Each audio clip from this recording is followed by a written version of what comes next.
Hi. Oh, yep. You got the penis in. Good job. Yeah, I heard it. Okay. I love how the captions gave it a question mark at the end. Damn. uh, Penis? every time. Every time. Hi. We're back for episode 26.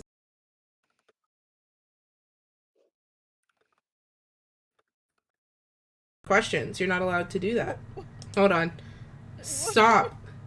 It keeps asking me if I want to have my microphone as a speaker, which is like not a real thing that can happen. The way I knew it was a Discord pop-up because Discord fades out cameras like that when it's asking you a question, and yes. I was like, what the hell? It's fine. If it happens again and I don't notice, please tell me so that I can like actually go in and fix it. Okay, before we get started tonight, just a few things. First of all, it is Black History Month. Whoa! And because it is Black History Month, I'm going to talk about me, which is something I am physically allergic to, so bear with me. But I am a queer Black creator here on Twitch, and this is what I do. This is a hobby, but it is a passion. I pour hours and hours and hours and hours and hours and hours and hours and hours of my life into not only this TTRPG project, but all of the other ones that I'm currently working on that are in development or that I'm a part of behind the scenes right now. There are so many things, so many plates that I'm juggling that I could not even possibly begin to convey. And I do it all for fun. And that is super great. And I am never going to stop doing it for fun. I love that. But I also do it for free. And I put so much of my time and energy into what is ultimately my goal of breaking further into the TTRPG scene, which, while it has become more queer over the years, is very white still. And very, very resistant to people of color actually dominating the scene. And so the greatest things you can do to support me during Black History Month, and I'm going to be talking about this during my gaming streams as well, because I think Monday is going to be my regular day now. Woo, we found a day. The best things you can do to support me, yes, like if you want to share my beacons, like my pinned post on my Twitter, that is great. That is phenomenal. That is never a bad thing to do. And I really appreciate all the people who have so far and are continuing to do so. It really does mean a lot. And also donating to my Ko-Fi. That is also very amazing. And it's actually going to help me get some new equipment that I really need for the streams. Like it's phenomenal. But the one thing that you could do to support me is to tell other people about the content that I'm making and like the nights that we're having here every Friday and this adventure that we're sharing in, because this is my pride and joy. When I talk about the hours that I put into streaming, it is, I'm simplifying here, but it is easy to throw up a game and stream. It is not easy what I do to keep Stormborn's Curse running. And I never ask for anything in exchange. I'm not gonna like go, oh, the show's canceled because ridiculousness. But that is what I'm asking for this Black History Month. Like it's Christmas. That is what I'm asking for, is for Stormborn's Curse to get to the visibility and the reach that it deserves, because I want to see so many new friends that I know would enjoy this story sitting here and sharing in it with us. So if you're here tonight, or if you're seeing this after the fact, if you're seeing this as the VOD, hi. The number one thing that I am asking you for directly, if you would like to support me this Black History Month as a queer creator on Twitch, is to share, yes, my gaming streams, but Stormborn's Curse. Because this is where it all goes right now. And it really does mean the world to me, this story. Like there have been nights where like long nights, not only just spending years actually building the world, but the hours that I put into keeping it running week to week. It's a lot, and it's not a thankless job, thankfully, but that's what I'm asking for. Also, yeah, like if you would like to share my pin tweet as well, because like I do stuff on the internet and it would be cool if people knew that. Okay, other things. I'm just also gonna plug again because it's up, and I'm trying to keep up the spirit of talking about myself without like throwing up. I have a Throne Gifts account now. I finally got my full access. Gifts are never ever required, like ever. In fact, I kind of start sweating a little bit when I look at it. But if you are like feeling away, it's there, and it's not necessarily stuff I need. It was just kind of stuff that was like, oh yeah, this will be cool. So yeah, it's there. We don't have Jake tonight, unfortunately, but Jake should be back with us next week. We miss Jake very much. We love them.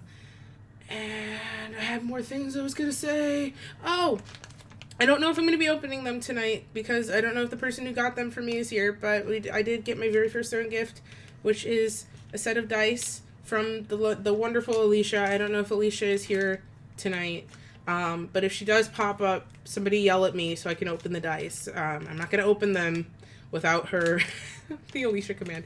I am not going to open them without her present, but if she does pop in, I will open them and I will roll them tonight. Okay, I think that was what I had to go through. Oh, also, all the episodes are on the VOD channel, and this one will be going up probably on Sunday or Monday as well. So, just putting that out there. If you are somewhere in the middle of your journey, you just have an episode or two to catch up, or you're like sweating because you're like starting from the beginning, all of the episodes are on YouTube for you to look at it whenever you want. Okay. I know Alicia was driving to her parents' house for the weekend yesterday, but she didn't say she had internet, so no. Okay. I pinky promised her across the internet. I pinky promised her, so these will be staying in their packaging, but I still want to thank her for them because it really means a lot. So thank you, Alicia. Okay. So, with that being said, I cannot break a pinky promise. Exactly, Maya. With that being said, we're going to do a very quick recap, very, very short, undetailed recap here. Our Intrepid Adventurers arrived actually docking on the coast of Rydell, the southernmost coast, and kind of left the Seahawk a little ways away from the shore, threw down the anchor, and kind of waded up to the shore, somewhere where the Seahawk is sort of out of the way, not necessarily at like a real port, but still within visibility. And after a short-ish walk, comparatively, made their way to a small fishing village right up on the coast, with these houses on like a strange, almost reflective material that, as the sun began to set, made them just blend into the sky and the surrounding area. It was like really interesting to watch. And these beautiful deep red clay shingles. And you just saw these just orcs and half-orcs everywhere. And some in actual like fishing attire, others in like basic armor, some in just loose casual clothing. Plenty of them are spearfishing out at the shore, like wading around with nets. There are children kind of like every so often that'll run around and then go tuck around a corner as they chase one another. It's a very warm atmosphere as you arrive, as the sun is like painting everything this sort of beautiful pinkish orange. Our party, led by Ripley, made their way to a house somewhere kind of near the back of the village, a sort of smaller house than some of the others, and met Iselda, who is an orc. She is a little bit on the shorter side, but she has this like really beautiful, just kind of curly hair that's just out, a small gap between her front teeth, and proud tusks that curl out of her mouth. And she offered her home as a safe space for the time being, and also for the foreseeable future. And she prepared like a fish stew that Tide ate most of. And after some conversation, Faustus determined that they were not alone in the house, despite Iselda saying that she lived alone. And the party uncovered Kip, thanks to Ripley breaking down the door to Iselda's spare room. Kip is Tide uncovered Kip. Okay, alright. We're skipping ahead. Kip was right there, alright. I know. I can't blame you for taking your shot. So Kip is a 7'2". He's exactly 2 inches taller than Ripley. 7'2" half orc. He has sort of lighter, a little bit of a lighter complexion than some of the other orcs, more of like a forest green, with splotches of just like paler skin across his face, what we would call vitiligo. He has black hair that's sort of a little bit messy, kind of wavy black hair, curls behind his ears with blonde streaks running through. It's sort of just haphazardly pushed away from his face. A broad physique. At the time that you saw him, he was wearing a sort of like turtleneck crop top situation, like it's just like a thin sort of shirt to go underneath his armor, which was laid out on the bed. And Ripley proceeded to beat the shit out of him. And through that beating... It's something LGBTQ. Yes, we were all kind of staring a little bit, just like watching. And she explained through the beating that Kip was her cousin. And that Kip had been tasked to watch John.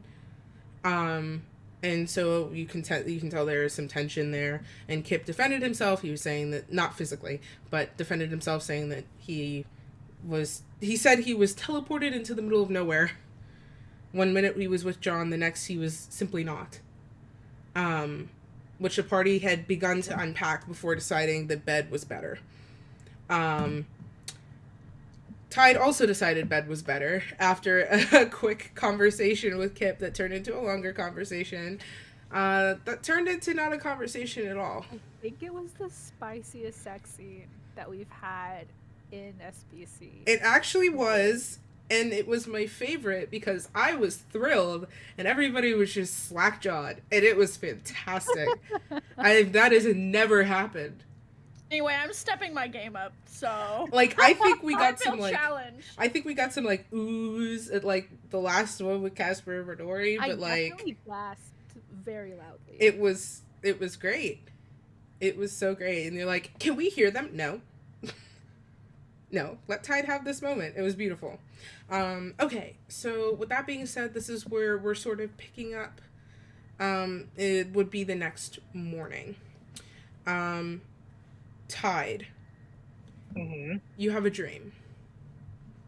Okay. So, after last night, you sort of, like, flop down on this bed. Kip is a little big, so he kind of tries to scoot to give you space. And this is where you eventually fall asleep. And as darkness fades in and you sink deeper and deeper into sleep, you have a dream. It's kind of fuzzy at the edges, not necessarily in a dreamlike state, but it's just like there's something about it you can't quite grasp. Like there's just portions of this that are escaping you, almost like looking at an old photograph where there's like blurred splotches from the film being developed wrong. And it's a very frustrating quality because you feel as though you're physically standing in this space. You can feel this breeze on you. You can smell very familiar sort of salty air. You're standing in a cobblestone road. And when you look ahead, it's your father's shop. Everything has a sort of washed out quality to it that's a little bit hard to discern. But you kind of just push through this haze and step forward and the door creaks open. There's just all manner, as usual, of trinkets and, not necessarily like weapons, but tools and such, just spread out among like various shelves in the space. There's this beautiful window on the far wall that's letting in sunlight, and you have a view of the ocean heading outwards. And there's clusters of dried herbs that are hanging from the ceiling. They kind of just swing as you push the door open. And when you push the door open and you step into this space, it doesn't feel empty, but it feels wrong. It's hard to describe. Maybe it's you. You're not meant to be back in this space. I mean, you haven't been back to the shop in a very long time. Maybe it's the shop. Maybe you're remembering it wrong. But that sort of unsettling feeling begins to sort of creep up your spine a little bit. You make your way around the front counter where your father usually spends most of his time, and you don't know if he's not there because of his passing or if he's not there because he's busy. You make your way around the front counter, and it's a very worn wooden counter. It looks like it's been bumped into a number of times, but there are little shelves behind it. And as you're just sort of taking this in, the small register, because your father was sort of fascinated with this thing, a small brushed nickel register that had seen better days, that some of the keys were missing on it. And as you just sort of take this in with your hands on the counter, you see something on the shelves underneath the main counter, and you kind of turn and look. And there's a photo frame, and it's turned face down. You slide it out, and you take a look at it in your hands. And your vision, that splotchy effect, begins to happen again. It only lets you take in portions of the photograph at a time. You see your father, much younger, but very happy. You see the just signature smile that he's passed down to you. You see wisps of hair, but they don't seem like they're attached to anything. Whoever this is, you can't see their face. Below it, in front of your father, you see you, young. Very short at the time, although you did hit your growth spurt eventually. Mimicking your father's smile. And next to you, and that feeling of sort of unease begins to spike up again, you see another child. You see a little girl. You can't discern any features about, like, her face or her body necessarily, but you see her. And your brain registers a little girl. You drop the photo frame and the glass shatters, and it is that noise that catapults you out of your sleep. Sunlight is streaming in through the window in the bedroom. Kip is currently face down in the pillow. He just kind of got one of his arms, like, wrestled up under it. And it seems he stayed true to his commitment to giving you as much space as possible. Like, one arm is shoved up under the pillow, his face is smushed in, the other half of him is hanging off of the bed, and kind of like his knuckles are dragging on the floor. He's gathered most of the blankets on his side, because you complained about being a sweaty sleeper. And it's just quiet in the room for now. He's snoring quietly.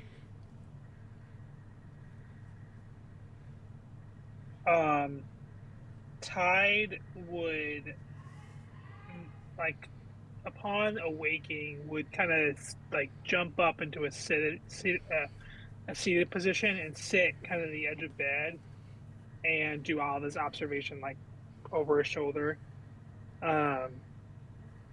He is wearing his, like boxers, but nothing else. And he stands up, and even though Kip gave him as much room as possible, it wasn't enough, because Tide is also a larger individual. So he gets up and will do, like, a big stretch, and, like, you'll hear, like, his back crack from, like, his neck all the way down. Damn. Oh man, I wish. And just think, like, just try to figure out, like, he'll forget the dream at first. And so he'll stretch, he'll stand up, not really thinking about everything. Shocker, I know. And then he'll turn to Kip, and when he looks at Kip and where they were laying, he'll start to remember the dream.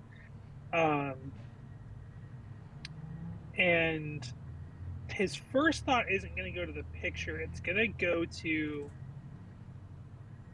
what was wrong with the shop, because there was a feeling of unease and everything looked correct, but there was something clearly missing, or added in that he doesn't remember for whatever reason. And he'll, like, kind of walk around a little bit, not really pacing, but just trying to, like, stretch out a little bit. And then he'll remember the last part about the photo frame and not remember the photo, like, have a vague recollection of that frame, but not remember the photo itself. Even though he's seen that exact pose with his father and him, but not with the two other people who were in the photo that he couldn't quite see. and he's just gonna stand there and think for a little bit, but he's also gonna like grab his clothes and walk out to see if anybody's awake in the main area. Okay, going to the other room. Renori, Raven, you both kind of come to consciousness around the same time. Raven have another nightmare? Not this time. She will note that in her little notebook of... Raven will remember that. No, right. Raven's notebook that she's been carrying around, lore used to be her tome for her Pact of the Tome. And like if you looked at the cover, it was like it has this like weird like printed silhouette, like the side profile of like this other tiefling. And I almost wanted to be like Mephisto had these like, you know, when those like shitty startups have those shitty like swag bags full of stuff with their logos all over them. Like as Mephisto like tossed this tome to Raven, it like became this like ancient archaic thing. But like now that she's no longer a patron, it's back to that like nice shitty corporate like logo notebook. So that's what she's like holding with her. And so she's going to mark off like no nightmares and like the date. And then she's going to ponder it for a long time and then just close it before putting it back in her bag and getting ready. Okay, you do feel somewhat rested. Nice. Which is kind of a rarity these days. And you're able to kind of shimmy your pants back on and start getting ready for the day. Renori, you stir. You don't require as much sleep, but you stir by Casper's side. He's still sleeping. Yeah, he's just kind of got an arm tossed over you and is just kind of snoring very quietly.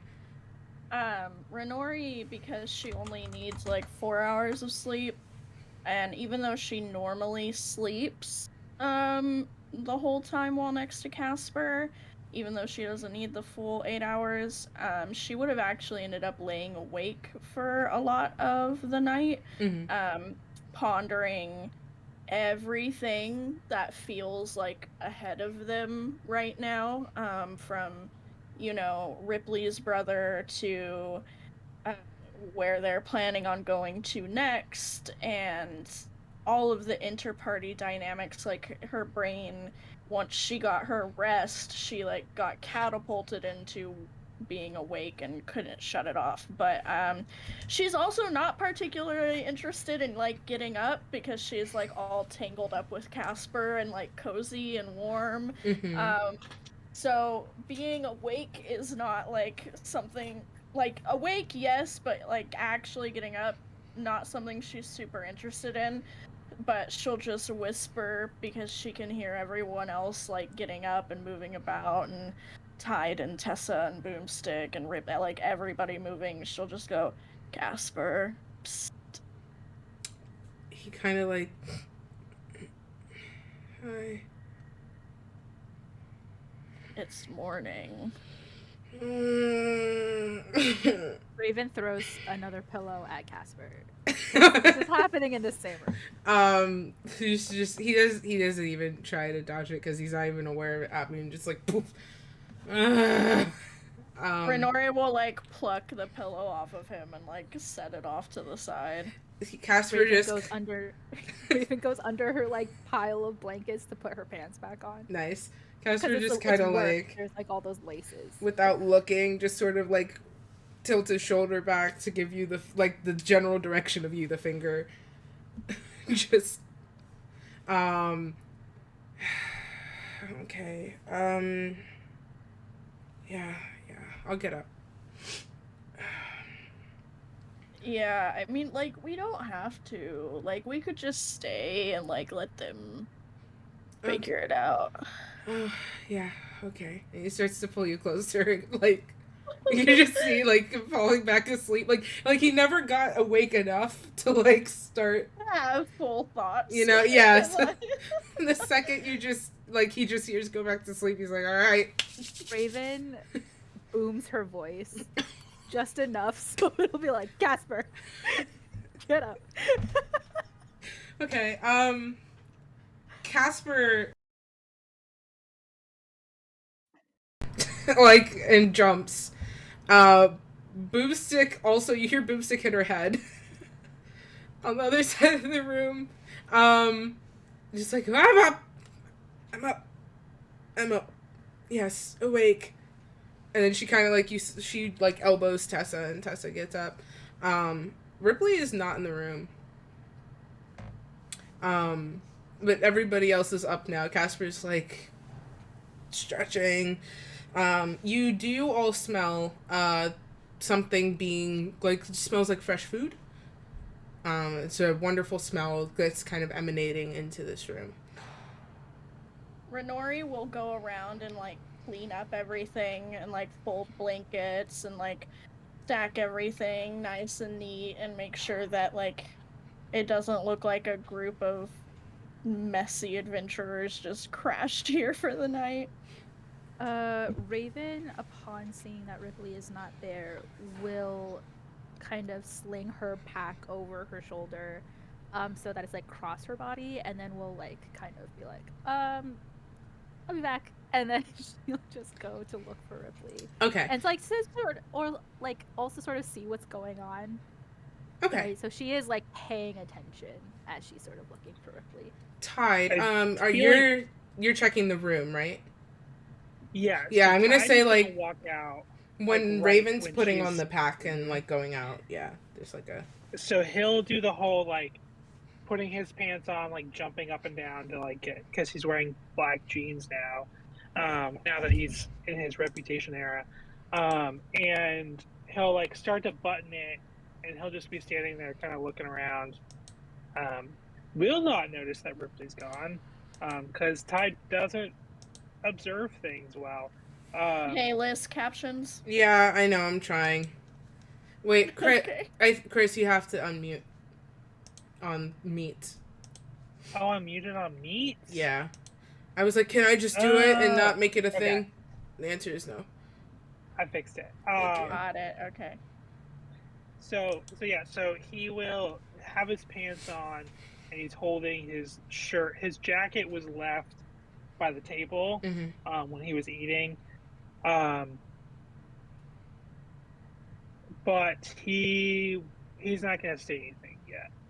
Okay. Raven, you still going outside? Is she passing Tide like as? Yeah, like there would be a sort of intersection in like the little kitchen area at the very front of the house. Like as she passes Tide, she'll just be like, nice. In like reference to his activities from the night before.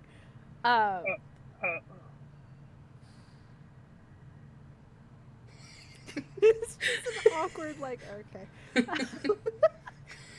And she'll be like she'll shrug because she's just like whatever, like own your shit, and then like we'll continue out if she hasn't seen Ripley in the main area. You is have not. there food in the main area already, or is that smell coming? The from smell's outside? coming from outside. Okay, yeah, then she's gonna keep going. Okay. Essentially. So, you push open the wooden front door, and you make your way out into this general commons, and now you're seeing it in proper daylight. So there are a bunch of these houses that are just scattered in. It's not that the layout doesn't make sense. It's just not necessarily a traditional, like, in the way that villages and towns and cities, like in other areas of Rydell that you've been, are laid out. Seems like there's a lot of paths of convenience, more so than anything properly, like, paved and used. But all of the paths here are decorated with, like, stepping stones, but, like, the stones are sort of carved to look like fish scales. So they are dirt paths, but every so often you'll see these little rocks that are laid in, and they kind of, like, shimmer a little bit in the sun. It's really nice. And as you make your way sort of closer to the shore, because it's like you're sort of at the back of this little area, there's a few, but like one really large and a couple smaller, like just these massive iron pots that are hanging over fires, and you just see a large cluster of orcs and half orcs that are sitting and stirring something. Somebody's like serving stuff. There's like a little like this little orc girl who's holding a really big wooden bowl, and she's like bouncing excitedly but trying not to like spill whatever she's being given. And there's like this elderly orc who has such a stature to her, who just smiles and like just ladles something into the bowl and then puts the ladle back, and the girl like skips off happily with the bowl. There are quite a few people clustered around this area, which is where the smell is emanating from. Yo, Ripley then? Roll me a perception check. Not me being like, where's my die? I'm prepared.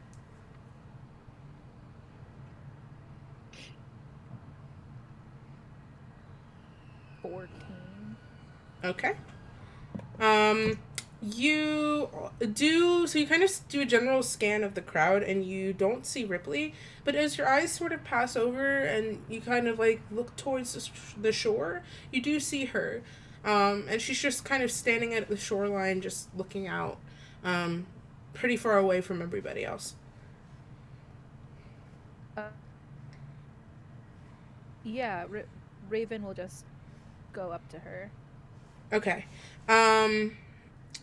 You walk up, and she doesn't really visibly move until you're next to her. She just like looks at you and smiles a little bit.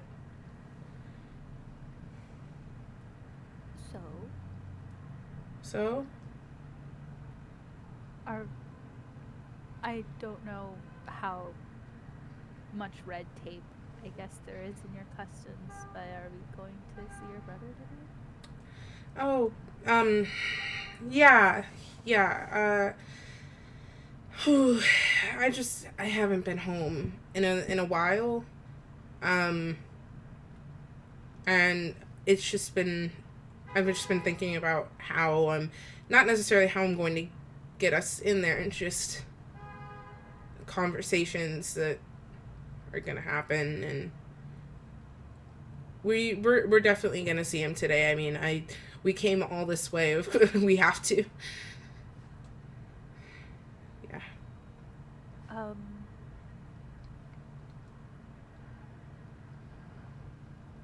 Would it help sharing what you're worried about?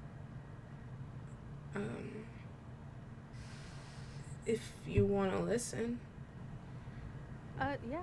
I'm not sure how much help I could be, but listening is something that I'm good at when I want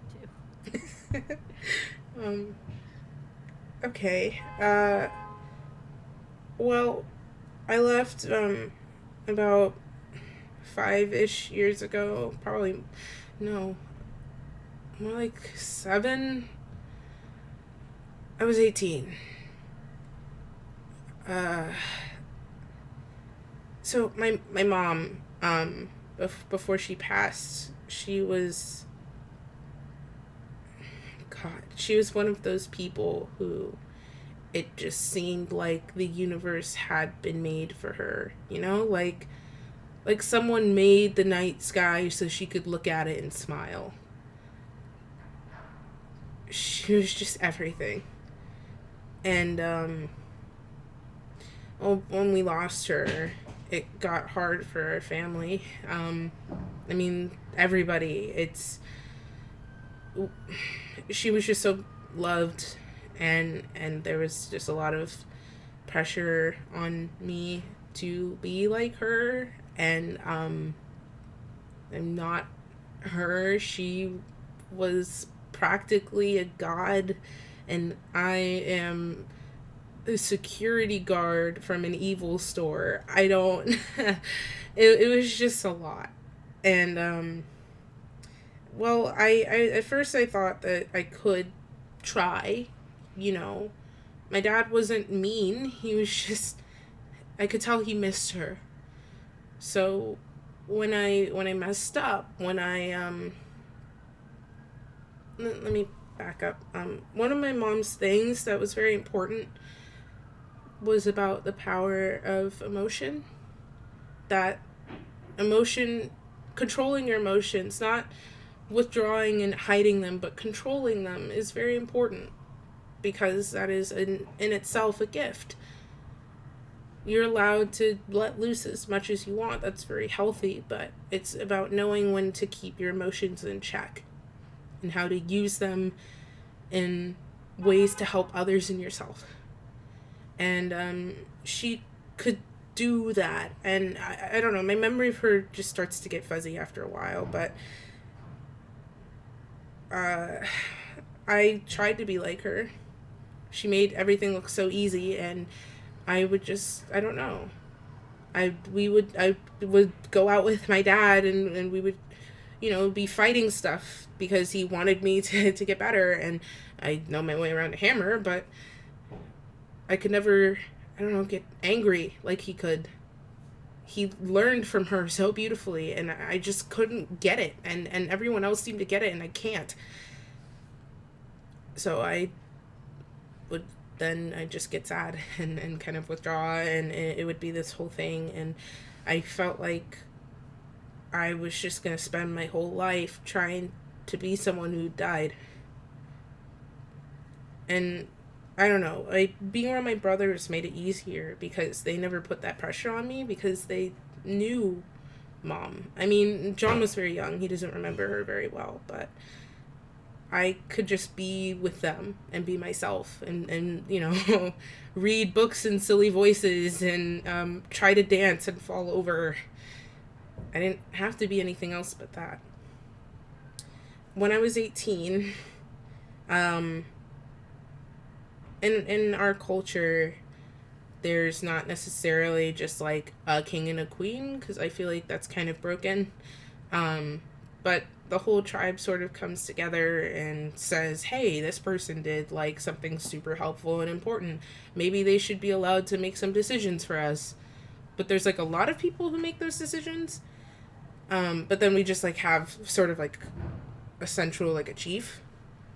But there's also a lot of people who are really important, especially older, like the elderly people as well, because they have like a lot of wisdom. It's a whole thing. Well, my dad is chief, and when you come of age, if you're related to the current chief in power, or they've selected you, you have a claim to the title. And my dad really wanted me to take over because he was tired. He spent a lot of time missing Mom, and he wanted to take some time for himself to go journey across the country and I guess find a piece of himself that he'd lost with her. And if I had the wisdom I know now, I would have taken it in a heartbeat. I never would have left, but at the time I was so tired of trying to be her for him and for everybody, and I was so scared about what would happen if I wasn't good enough. And all my brothers were looking up to me. I mean, I was what they had to look up to. I was taking care of them. And I just snapped. And I told him that I was just never going to come back. And I ran away. Because to me, figuring out my own life that maybe Mom could be proud of was better than trying to pretend to be her and having her look at me everywhere I go.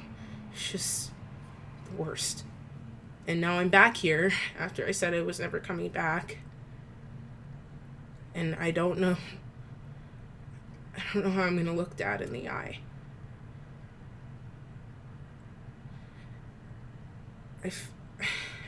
I can't imagine he feels anything but hate towards me.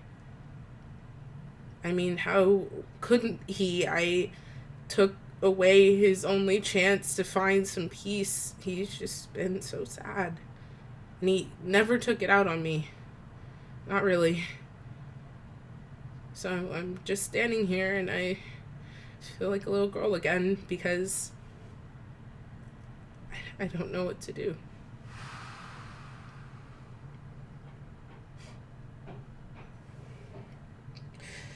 Yeah. I'm not one who understands what a family dynamic is supposed to be like. But from what I know, I don't think it's fair or is supposed to be your responsibility to bear so much responsibility so that your dad could grieve. I don't think that that's something a daughter needs to do. More like a friend or trusted confidant, but not your kid.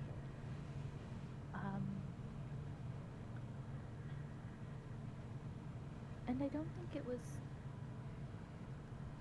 I think that the idea of pure selflessness is all bullshit. I think that there are moments where you kind of have to choose yourself in order for you to figure things out. And I think that just as much as your dad needed to figure out who he was after your mom passed, you did too. Because people expected you to just turn into your mom, but that's not a thing. Your gentleness doesn't mean that you fail to live up to your mom's legacy. You're her kid. You are her legacy.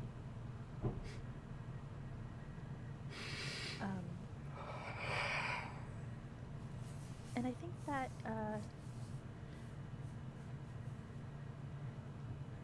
it doesn't sound like your dad would be angry at you.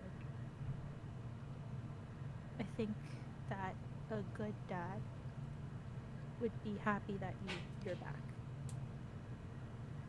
And if he steps out of line, I don't have any powers or combat skills, but I have your back in terms of talking shit. So Thank you. no problem. Oh. If he attacks me, I can make him catch on fire, but that's basically it. Well, that's a lot. That's a bit. That's the only thing I can do, but I don't think that that's gonna happen. It's a bit extreme, I think, actually. I prefer my dad, like, not on fire, I think. Like, if I had to choose, I think I would go with... Well, like I said, it's more like they have to do, like, if in a combat scenario somebody attacks me, I can catch on fire. That makes more sense. Basically it. Okay, that makes more sense. Yes. Yeah. Thank you, Raven. And, like you said, like, we're your family. So even if things go terribly wrong and it's the worst case scenario, you're not alone. You don't have nothing to fall back on. You have us in the ship, and I don't know, you might have Laurel. Who knows? She, like, turns this deep, like, her skin just goes darker green. She's just like, yeah. Mm-hmm. So, you're not alone. We'll be there, and we'll be there after. Thank you. Come on. I'm starving. Tide ate all the stew yesterday, so I'm pretty hungry. That sounds like Tide. Yeah. And okay. Tide is gonna walk out at that moment. Okay, so you, as you exit, you see the same thing, sort of thing Raven said. You can take in the paths, the layout of the house, the houses surrounding, but also those communal pots, which as you approach, you do see there is, like, another sort of that fish stew that Isolda had brought in last night that's being made, but there is also, like, more than just 3 pots. There's, like, skillets and, like, almost like a griddle that's been fashioned. So there's, like, bacon and there's eggs, there's slabs of meat that are cooking. It's like this whole big, like, central kitchen almost. You know how in, like, cartoons, when the characters smell food, they kind of, like, float up and they have, like, the hard eyes? Yes. That's gonna be him, but he's not gonna take anything because he is also very polite around strangers. Like, he doesn't want to upset anybody, so he's just kind of, like, gonna give, like, the puppy dog eyes to the food and, like, really, really want someone to invite him to start eating. And he also doesn't know where any like plates or anything might be, so he's just gonna kind of like stare longingly at the food. Okay. As you do, there is an elderly sort of orc woman, deep wrinkles in her face. It looks like she's been out in the sun quite a bit, but there's just a stature and this like sort of rugged beauty to her. And as you drift over, she appears to be serving other people, and as you like sort of drift over, she goes, "Oh, are you hungry?" Oh, it's no, it's fine. Here, dear, there's plenty. Hand you a bowl. If you'd like Oh anything no, else. okay. Eager, okay. And she takes the ladle and puts some of the stew into your bowl. It's the same thing you had last night, but she goes, if you'd like to grab anything else, there's bacon and... I'm gone. Oh, okay. And just, like, watches you go. She fondly kind of shakes her head and keeps serving other people who are coming up. Raven, you and Ripley would probably walk up at this moment as well, but let's check in with Renori. So, Renori, Raven has left. Mm-hmm. You haven't seen Tide. You also have not seen Faustus. Yeah. What's up? Great. Casper's still with you. And are Tessa and Boomstick still in the room too? Mm-hmm. Well, Renori would be probably the most reluctant to get up, because she is a night owl and not a morning person. So she would get up at like the last possible minute. Mm-hmm. And then she would kind of turn to the other three, after tidying everything up and making it look all put together.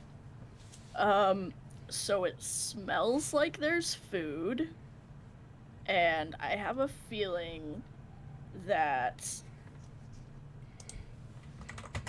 this might not be the most fun experience ahead of us, so we should probably go eat while we can.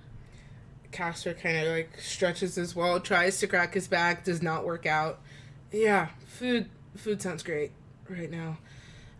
Renori will hit him like right between the shoulder blades, like on his back. With the intention to crack his back or just slapping him? Like both? Yes. Okay. Yes. Okay. You do hear a couple cracks, but you more just see his face. Just like... I would apologize, but I'm not sorry. That's fair. Breakfast. Yup. And Renori will, like, make a beeline for where she smells the food coming from. Okay, so you also make your way outside. And Tide, by this point, you're able to gather whatever you want to grab. Where are you going with it?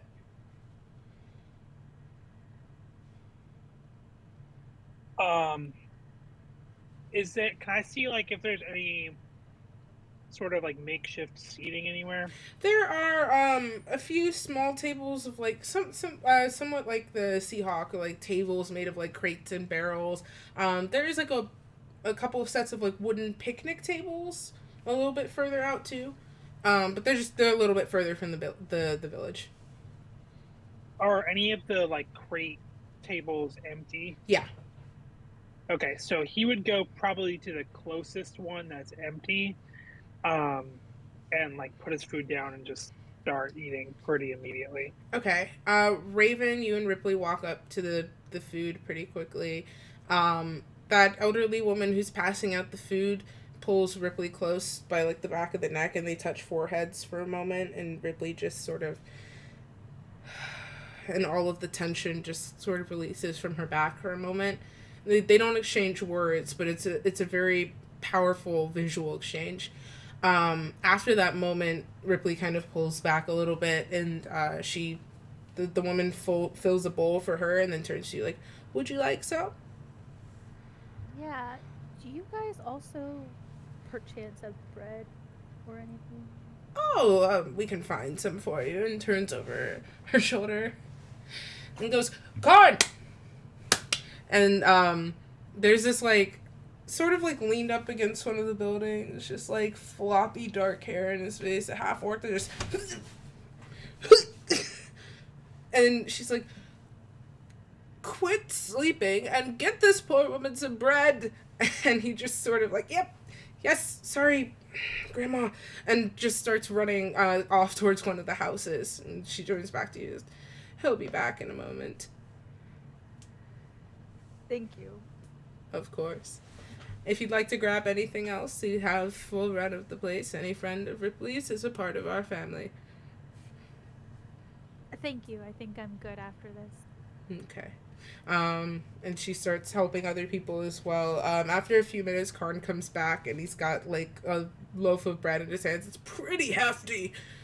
And it's been partially sliced. He goes, how many pieces do you want? She grabs the entire. It's like a 2-hand affair. Like, you can't hold the soup and the bread. God, where's Faustus when you need him? Rip it. Which is something that Raven says aloud. Nice. She's like, God, where's Faustus when you need him? We'll be like, I'm gonna just and then she just like grabs like the biggest chunk that she can from this like piece of bread, and like I imagine it's like her hand is like fully spread out to like fully grasp this bread. She's just like, thank you so much, and then we'll go and sit. I'm assuming Ripley also went to sit next to Tide. Maybe. No, Ripley's just kind of hovering. Okay, well, Raven is going to kind of like gesture with her head like towards where Tide is sitting, and then like they'll all sit down, and then Raven will divvy up some of the bread for everybody, and like there's still like a sizable chunk of it left for like Renori, Tessa, everybody who's So Renori, you would come up as Raven finds her seat at this table, and the smell hits you fully as you see this sort of communal kitchen setup. Renori would go up and kind of have from far away seen like, you know, Raven and Ripley getting their food and stuff, and there's too many fucking R names in this campaign. Yes. Yes, there are. And she would just walk up and point at the food and go, so I don't want any of the stew. So also, do you have any fruit by any chance? Who are you asking again? The woman. The elderly lady? Yeah. Yeah. Oh, gone! Oh my god. You just see one of the houses across the way. How old is this emo half-orc? He's like probably like 19, like really lanky. Karn.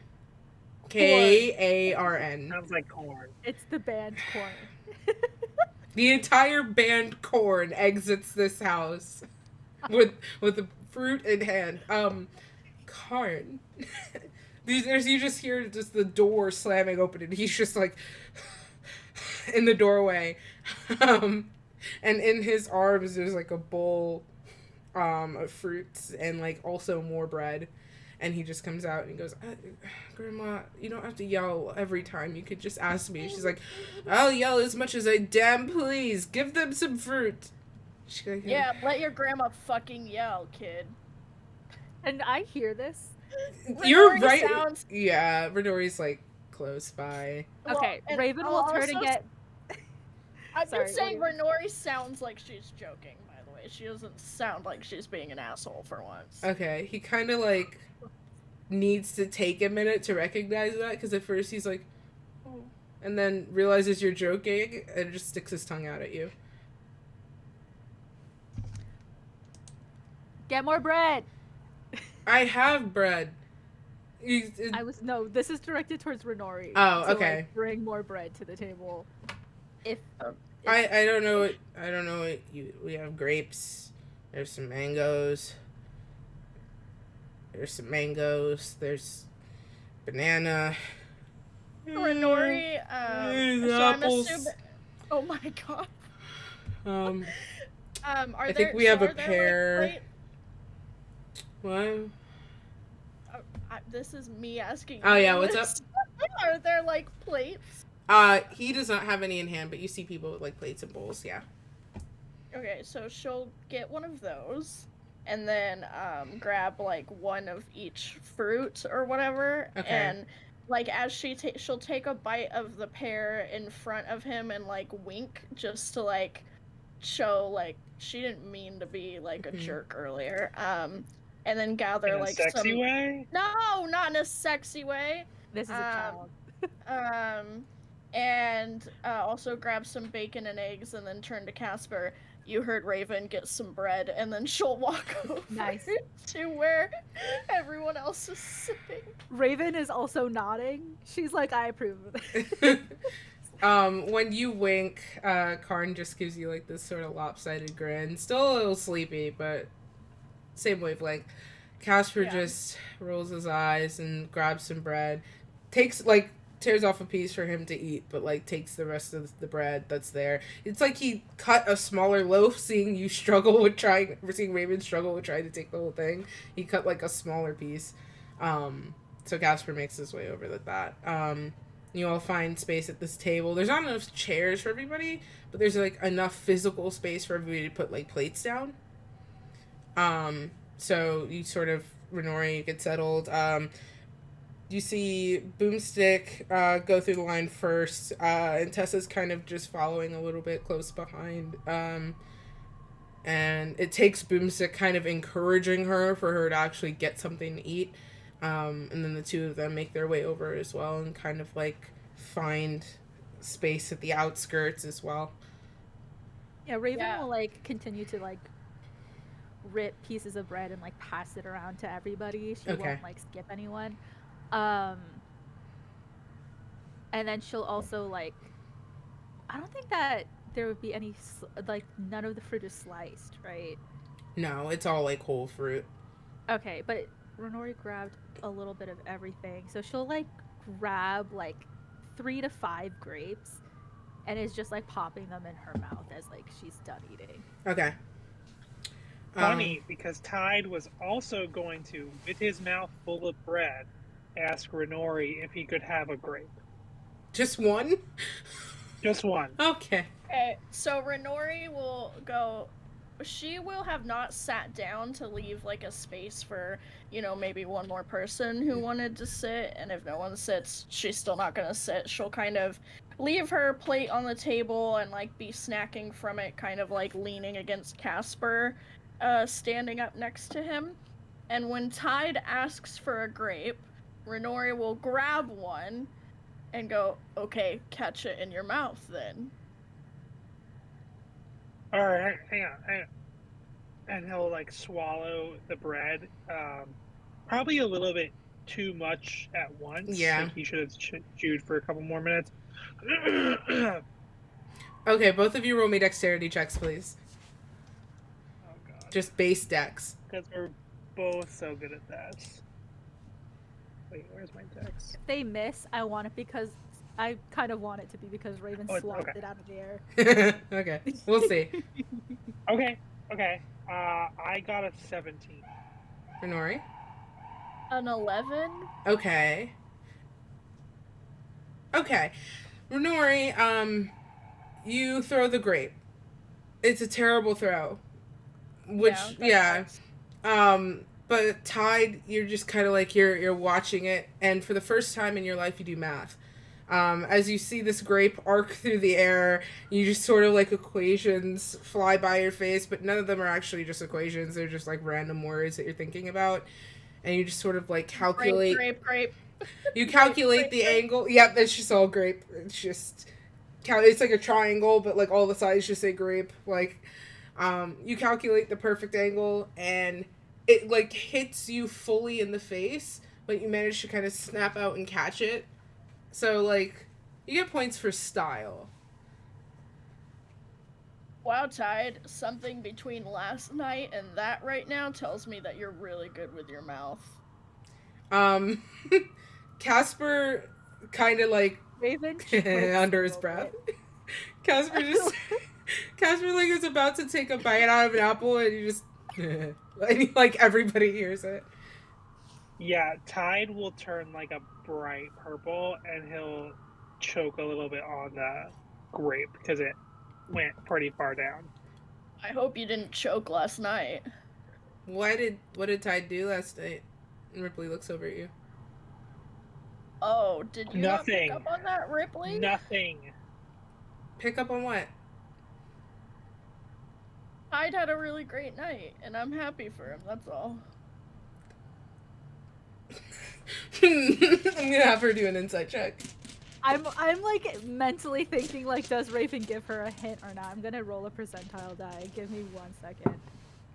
I Mhm. just went to sleep. All right. Oh, I got 100 for that. Okay, so yeah, Raven gives her a hint, and it's just like, your cousin, is pretty attractive, you know?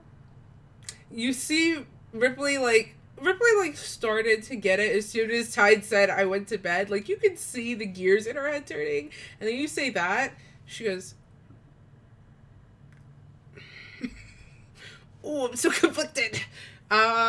Raven is not looking up. She's like firmly like, oh, the surface of this like table is It's so so- interesting. Nice. Renori is eating a pear, just like watching with like the most shit-eating look on her face of just like, Okay. I mean, I'm not gonna say it's like not weird because it's like weird for me. But like, yeah, I mean, you know, you do you, I guess. Tide is going to shape water, and you know how like when you get a wet towel Mm-hmm. and you spin it and you whip somebody with it, Mm-hmm. he's gonna do that to both Raven and Renori. Nice. You get can splashed. Renori... Oh, damn, I was gonna say, can Renori try and like move out of the way? You can roll me a dexterity saving throw. You're gonna Yeah, throw it to fine. dexterity? It's worth a shot, you know? You never know. Oh, I got a natural 20 for dodging that shit. Damn. Why am I acting like it's hard? It's a +1. 17? Okay. They both like it misses them. Like you can see there's like some peripheral splash, but they're both able to dodge out of the way. They've gotten used to the splashing. Yeah, Tide, I'm used to your go-to mechanism being throwing water at us.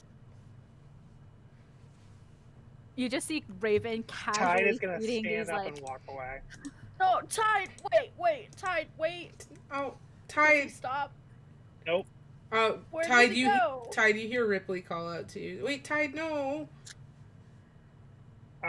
He's gonna be going away from the house, like towards the picnic tables that you mentioned, but he's not gonna. He's just gonna keep walking. In just into the ether, just like Into we're like. yeah. I gotta go my own way. He's not. He's What not about looking for us? anything in particular, but he's just trying to get away from the situation. Okay. Renori's gonna jog after him. Okay. What about trust? You know I never wanted to hurt you. What about me? Anyway. Sorry. So anyway. Raven is just casually feeding Wesley like the cooked bits of fish. Oh, he's having a good time. Yeah. Tide, Fish is eating a fish. you're Crabs eat other like they're scavengers. yeah. Anyway. Tide, you're making your way downtown. Making my way. Nice. And Renori is you hear footsteps jogging after you. Don't Tide. follow me. Tide! Okay, first of all, where are you going when you don't know this area at all? Second of all, we were just teasing. I'm actually genuinely happy for you. It's great to get off. Can DM? Can I? Psychic What is damage. around me right now? So you've probably like made it to the picnic tables by now. So there's the picnic tables. It's just sort of open grass. There's a tree kind of overhanging one of the tables that's offering some shade. It's just pretty tall. Looks like an old tree. There's some flowers in the field. There's not really much around besides that in the houses. So it's open though. Like Yeah. there's okay. Are there branches on the tree? Yeah. Are you gonna try and climb it?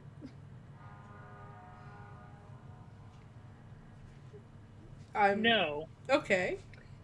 I'm going to Misty Step onto one of the more sturdier branches as long as it's within 30 feet. Yeah, but go ahead and roll me a dexterity saving throw.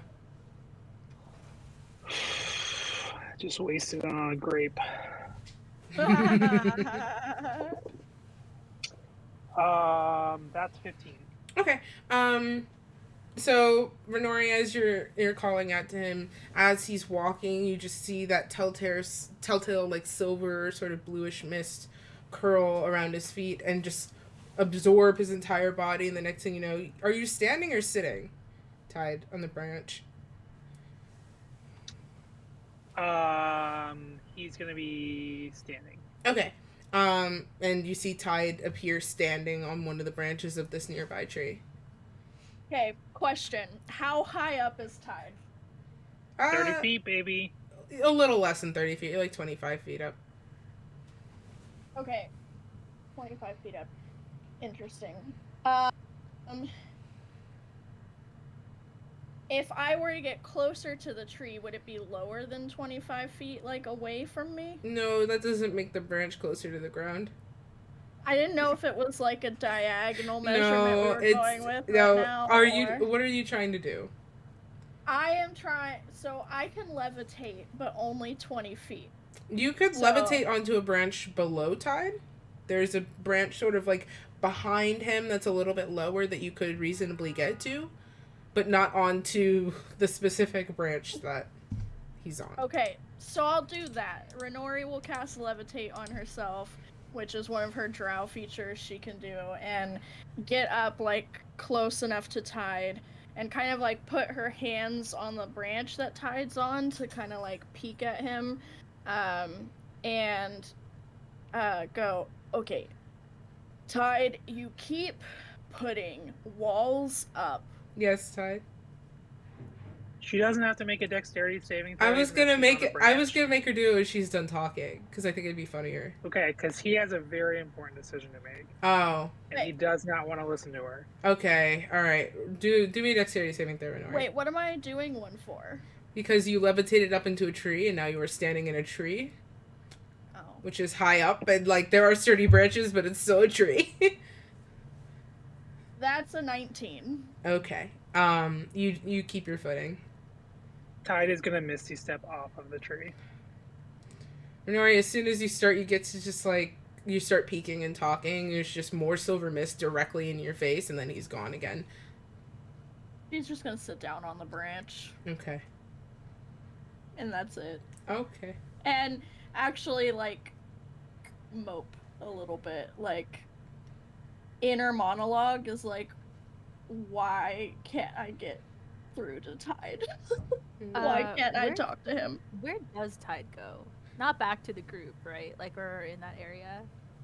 No, he Misty steps down off of the tree and then will continue to walk away from the group. Okay. You make your way further into the meadow. There's just wildflowers of various colors that are sort of sprouting up out of the grass here. Not necessarily tall grass, but definitely not like kept. And yeah, it's just a nice field that you're able to make your way through. Some distance away, you see like some kids chasing each other around. You see like people, a couple of the orcs are like practicing like combat with like wooden weapons, but it's like a ways away from you. And you just have the run of this area. Are you just taking a stroll? Yeah. Okay. You continue your trajectory. Raven. You're still at the table. You saw Renori jog after Tide, and she's not come back. I also don't see Tide come back. Yes. So, gonna roll another percentile die. Ooh, okay. Not the 10% is not enough. Raven, I think, is going to be like, hopefully they're talking to each other. Mm-hmm. And that's why they haven't come back yet. Okay. You continue your meal. Renori, are you still moping?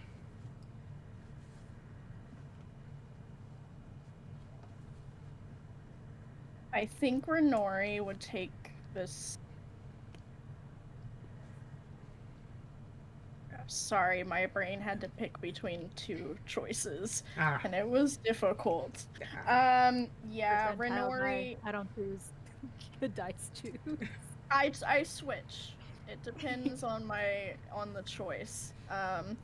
Yeah, Renori is, well, one, not gonna want to risk getting out of the tree right now, because she's fully aware that her capabilities of getting down from high things safely is not, it's a low chance. So it's partially she's staying up there because she's upset, and partially she's staying up there because she's not sure she can get down without knocking herself out. So that makes sense. Okay. And then no one will come to find her, apparently, so she'll just be passed out. How much time will probably go by? Probably like around an hour or so. Getting into the late morning now. Okay, no, yeah, after like a 20 minutes have gone by and there's like no sign of them coming back, Raven will get up and go after them. Just to see if things are okay. Okay. She's like, that should not have been a 20-minute conversation. So like, maybe I should go see what's up. She'll go. Okay.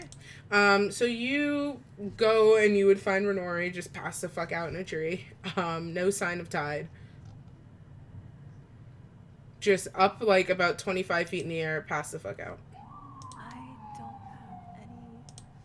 Maybe I could catch her in case she falls if I pick her up. And like Raven is like softly muttering to herself like what she should do if she should try to wake Renori up.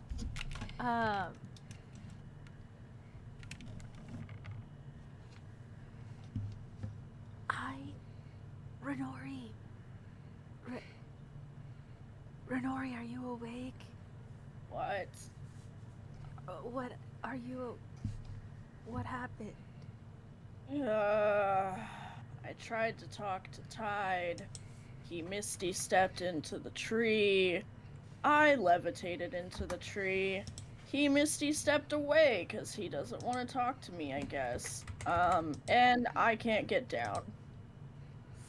I should have gotten Casper.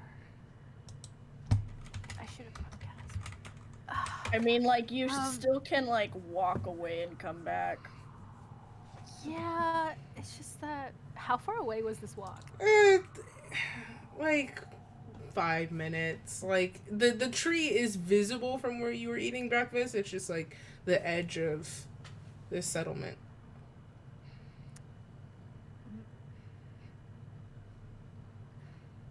Yeah, I'll go see if Casper. But you know, like, Raven, is Tide talking to you at all? No, I tried once. My personal rule of thumb is like I will ask one time, and then if they don't take that opportunity to just tell me what the fuck is up, then I'm not gonna press it again. Well, I'm really fucking worried about him. I mean, I'm also concerned. I just think that sometimes you can't force people to talk about things. You know? I mean, you're correct, but I feel like Tide, part of me worries that Tide thinks we don't give a shit, and I actually care about him quite a lot, so. Well, if it was me and I didn't really feel like talking to you guys, I think I would appreciate you trying to still talk to me, but I would appreciate the boundary, you know, that I was setting at the same time, maybe. Yeah, but it's just that no verbal boundary has been set. It's just like this really passive-aggressive avoiding and walking away, and that gives me mixed messages, and I don't know. I mean, I'm not tied to. Yeah, you can't- two are also like very different. Yeah. Like in like every way possible. And that's like not a bad thing. It's just that you're very different. So the approach is very different, you know? Like I don't know. Yeah. Can you get me I want out of this tree. You just want to jump, and then I'll try to catch you. Surely that can't go wrong, so sure. Oh boy. Okay. We'll do. I need 2 checks from Raven. I need dexterity, and I need strength. Just do checks because you're prepared for this to happen. So a dexterity check and a strength check. Hold on to the numbers. Don't tell me yet. Do you want the dex first? Sure. Okay. Renori, I need a dexterity from you. A dexterity check. Check or saving throw? A check, because you're like willingly. You're doing this. I'm like they're the same anyway. Okay. Oh, drop that on.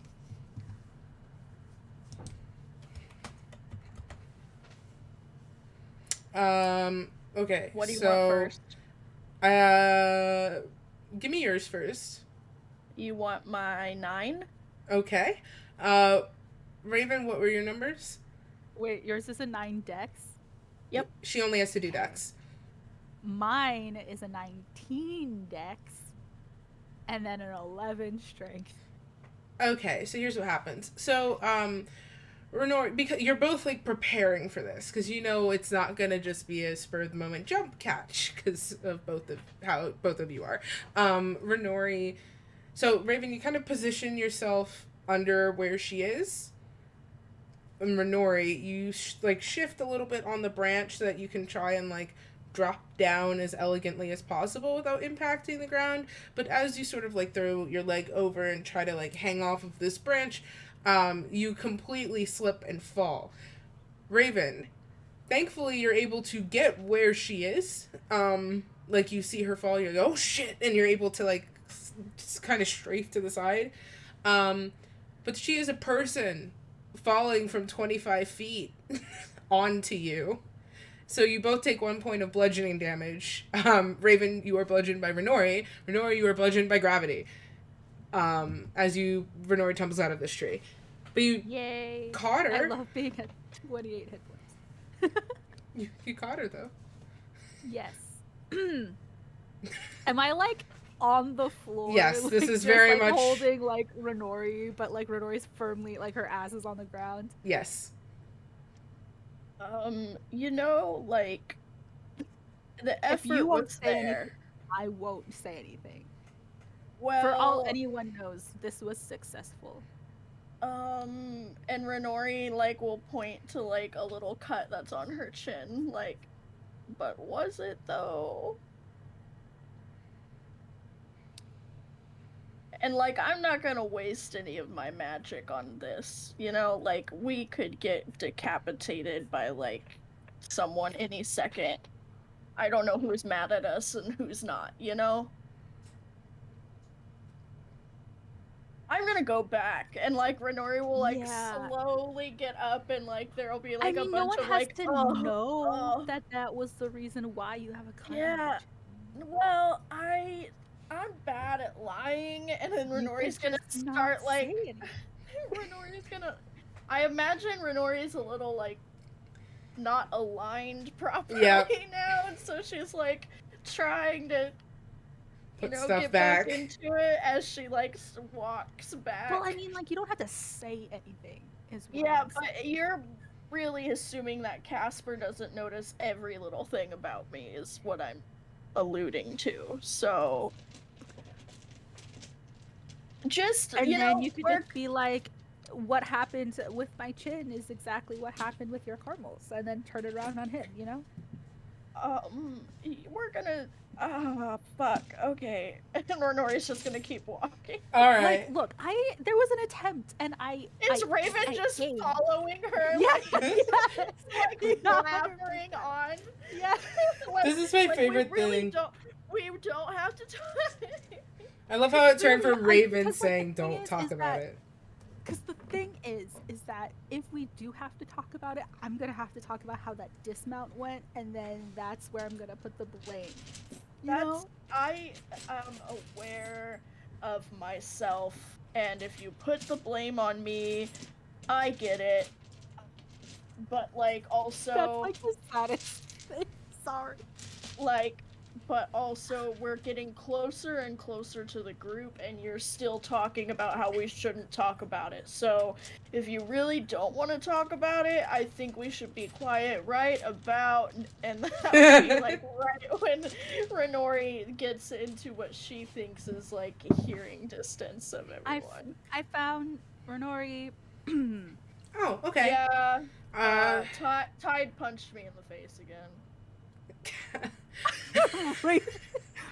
Raven's face is just like Oh she's yeah, Raven wasn't there for the first time Renori used No. that excuse. Casper. again. Casper gets it. It means I'm lying. It's not as funny as you think it is, babe. Really, it's I not. don't think that that's a lie you want to keep saying like it's true. You know what I mean, but at this point, it's just so obviously not true. But like, I really need you to know when I say like it's not as funny as you think it is. It's like not funny at all, though. Is the thing. Okay, let me put it this way. I was trying to be ironic by calling back to a moment from a few days ago, but instead, I guess I'm just going to admit that I fell out of a tree. So You fell out of a. Why were you in a tree? Apparently, Tide Misty stepped into a tree, and then when Renori got herself up, Tide Misty stepped down, and that's where I found Renori. Yeah, and then Tide fucked off, and I don't know where he is, and I'm really worried about him, actually. I tried to talk to him. That, as soon as you say that, Boomstick slams her hands on the table, stands up, and walks away.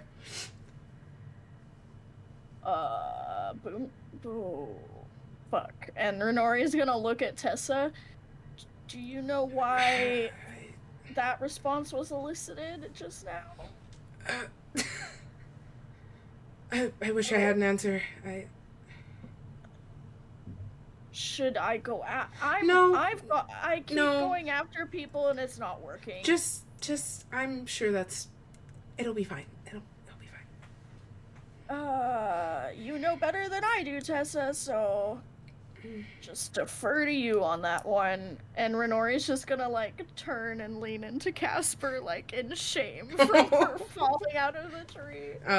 He just wraps an arm around your waist and kind of just holds you. I was saying that she didn't have to stay.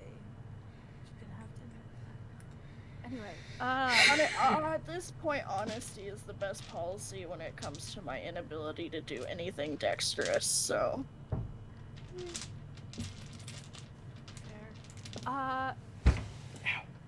So do we wait for Tide to come back, or do we just move forward? Okay, so this village is like it's safe. Everybody here will take care of you. But I don't want to leave anybody behind, I guess. I don't know, it just makes me feel better. Is it very pressing what we have to do with your dad and your brother? I mean, I could just go and come back. It doesn't have to be a whole... You shouldn't go alone. No. We came here with you for a reason. I know. I'm sorry. You don't have to apologize. Thanks.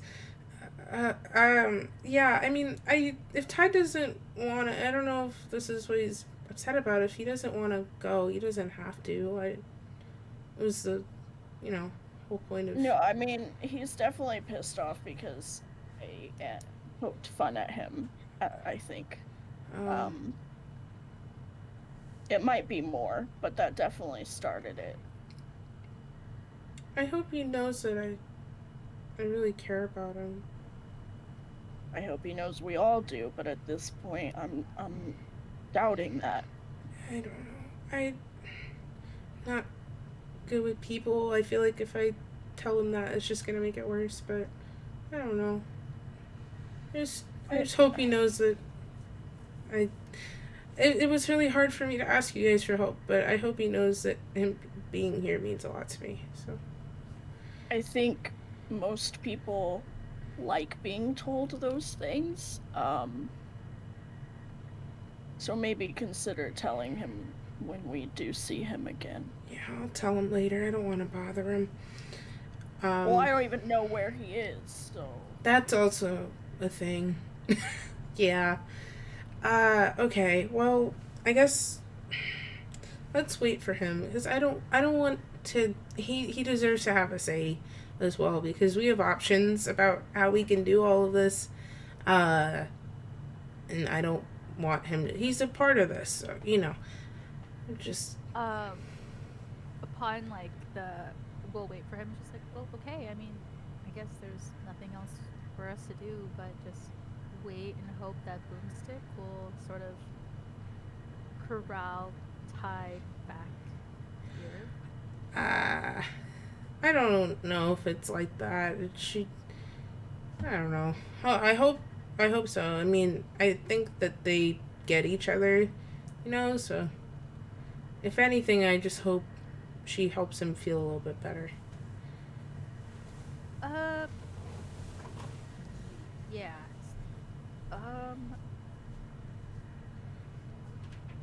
Now Sarah is confused as to how we move forward narratively. Okay. That's my job. Don't worry about that. Tide. Where do you go? You're just going out into the open field? Yeah. There's no other. It's like this settlement, and then you can see the actual proper like city of Rakad like further in the distance. But it's really just the settlement, and then that like there's really nothing else. There's no trees or anything. There's like every once in a while, but not like clusters. Okay. So Tide is gonna walk over to one of those trees. Preferably like a little bit of a heftier one, and put his back on it and then like slide down so he's sitting on the ground with his back resting, and then he is actually going to attempt to use his natural recovery Okay. to regain some of his spell slots. Okay. You lean your back against this tree and you sort of tune in your breath with the natural rhythm of life around you, and call upon the arcane forces that are sort of always residing within you, and try to sort of intensify that energy. And as you're in the process of that, you are going to be able to do that, I will say, like with the full time. But as you're in the process of that, you hear footsteps approach you and the sound of somebody sitting down next to you, and you feel just like a warm shoulder press into yours, but no words are said. Can I open my eyes? Yeah. Okay. Yeah, I'll open my eyes. He is pretty sure he knows who it is, but he is gonna look over to his right. Boomstick. You said it's Boomstick? Yeah. Sorry, you cut out. Okay. What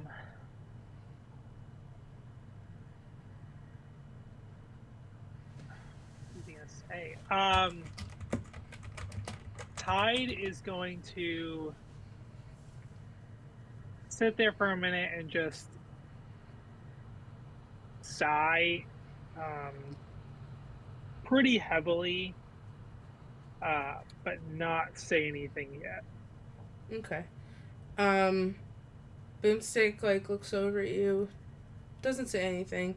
She's in the process of she's like plucking some of the wildflowers that are just errantly about, and she's like starting to twist them into sort of a daisy chain. She just looks at you and in the process of just twisting these flowers together. I had a dream last night. Okay. Do you want to talk about it? I don't. Yes, but I don't know what to. I don't know. Okay. Here's what happened. I walked into my father's store. He wasn't there. But something just felt weird. I don't know how to describe it. It just wasn't. It was his store, but it wasn't his store, and he wasn't there. And there was this picture,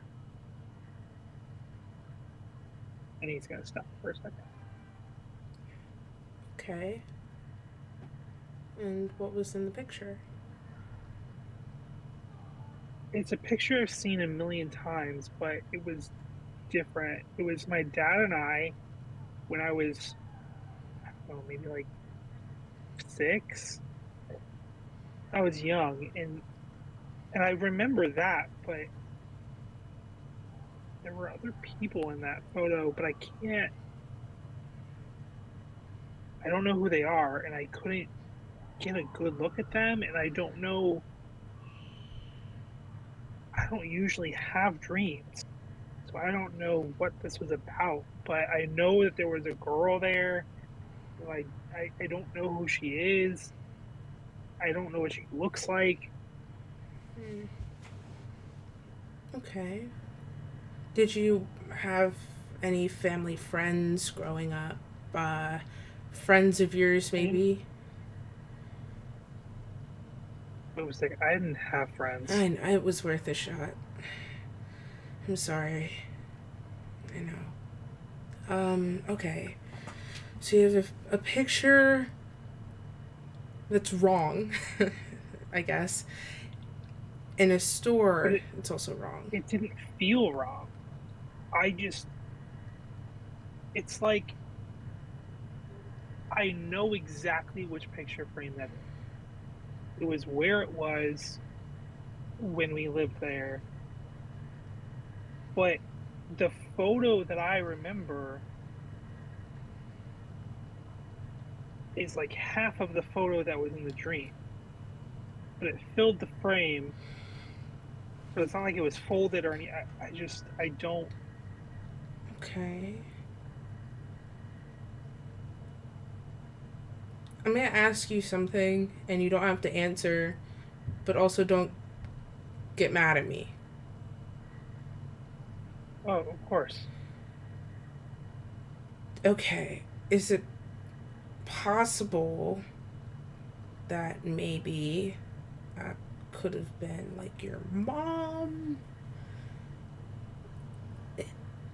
Like, I mean, you never talk about her, so. What? I mean, you know the deal. I never met her. Yeah. I've only ever known my dad, but in the photo there were 2 people, other than myself and my dad. One of them, I couldn't really see anything. There was maybe a hair or 2 that I could see, but I could not make out anything. Mm. The other one was younger than me. Younger than you. Okay. I love the brain cells. Okay. So you didn't know your mom, but you knew your dad. Is it possible your mom, I don't know, started a new family or something? Or you have, I don't know, like maybe cousin, maybe that was like an aunt or a I mean, sibling? anything's possible. I have no idea who she is. Right. That's weird. That's very bizarre. Okay, so, well, my gut tells me if the 4 of you are in this picture, right? This person that you can't see, it's like you're like sure it's a woman, right? And then another kid, like kind of your age, then that, to me, just based off of, like, my family, like, that makes me think of a sibling. That sounds like a family portrait. But you look very confused right now, so that's why I'm also confused. I don't know how that's possible. Okay, well, never met your mom, and mom's gone, right? Okay. And she, like, just kind of leans forward a little bit, and she's made, like, a sort of wreath of flowers, and she just kind of, like, passes it to you to hold for a second so she can, like, fiddle with her hands. Okay. Well, this doesn't have to be something you figure out alone if you don't want it to be. You know that, right? I don't even know if it's something to figure out. That's fair. Weird dreams can just be weird dreams, but it seems like it's bothering you a lot.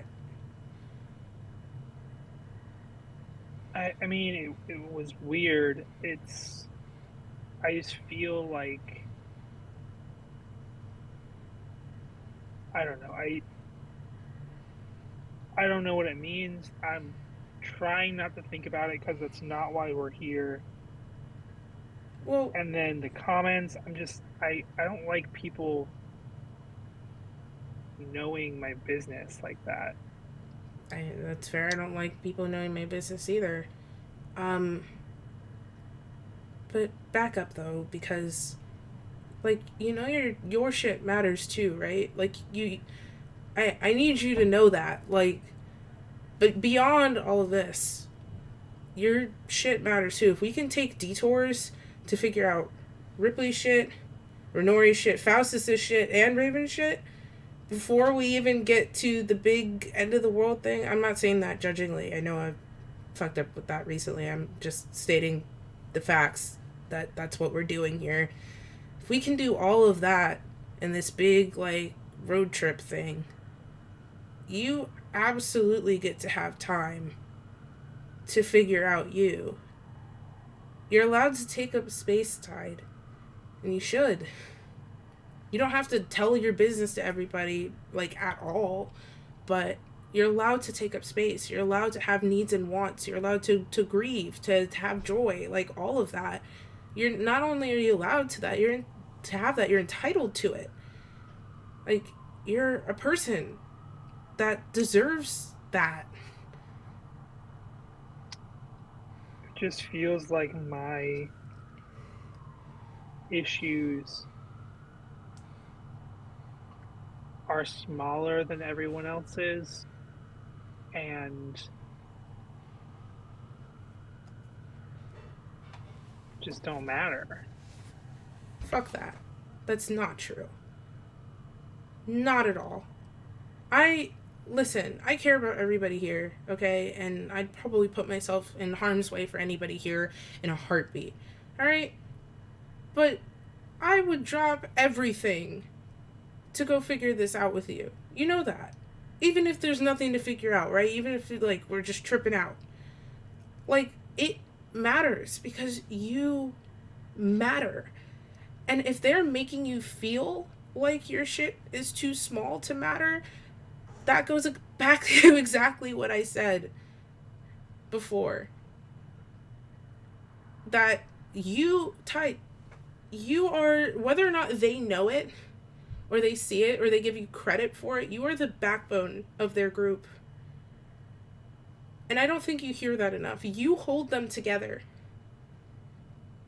You matter.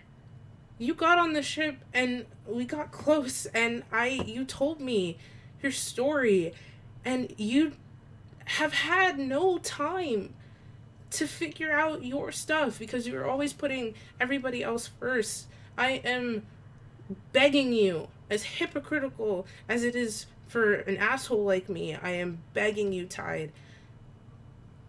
Let yourself take up space. Because if you contain yourself, you are going to explode. And you're going to hurt the people around you, but more importantly, you're going to hurt yourself. And trust me, I know. If you can't bring yourself to tell other people, that's fine. You don't owe them that. You never owe them that. And don't let them pressure you into sharing anything you're not ready to share. You get to keep your secrets in your business. But take up as much goddamn space as you want. Grind your heels into the dirt and figure out your shit when it matters to you, when you want to. Because honestly, y'all seem very capable. I'm not gonna lie. I think the world will still be here while you take time to heal yourself. Especially if we can do this. You are owed that, Tide, because you are the best. You really are.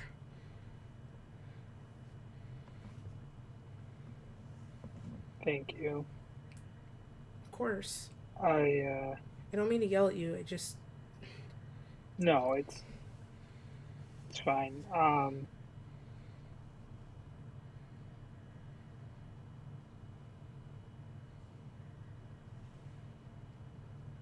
I think it will probably take time for me to feel like my issues are important, but thanks. Of course. And take what time you need to figure out how you want to voice that if you do. But you are important, and it matters that you are not only hearing that from me, because I'd fuck you up over it. Like, it's true. You matter. But, like, I need you to hear it and know it. And however long it takes you to know it, that's fine. I'm always gonna be here. We should probably head back. Alright. If you want to. Tide is gonna look at the daisy chain in his hand, and he's going to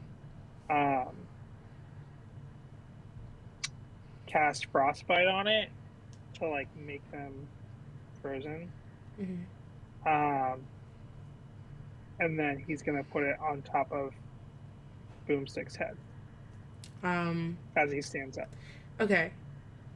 You see, there is this moment of like genuine, just like a soft surprise.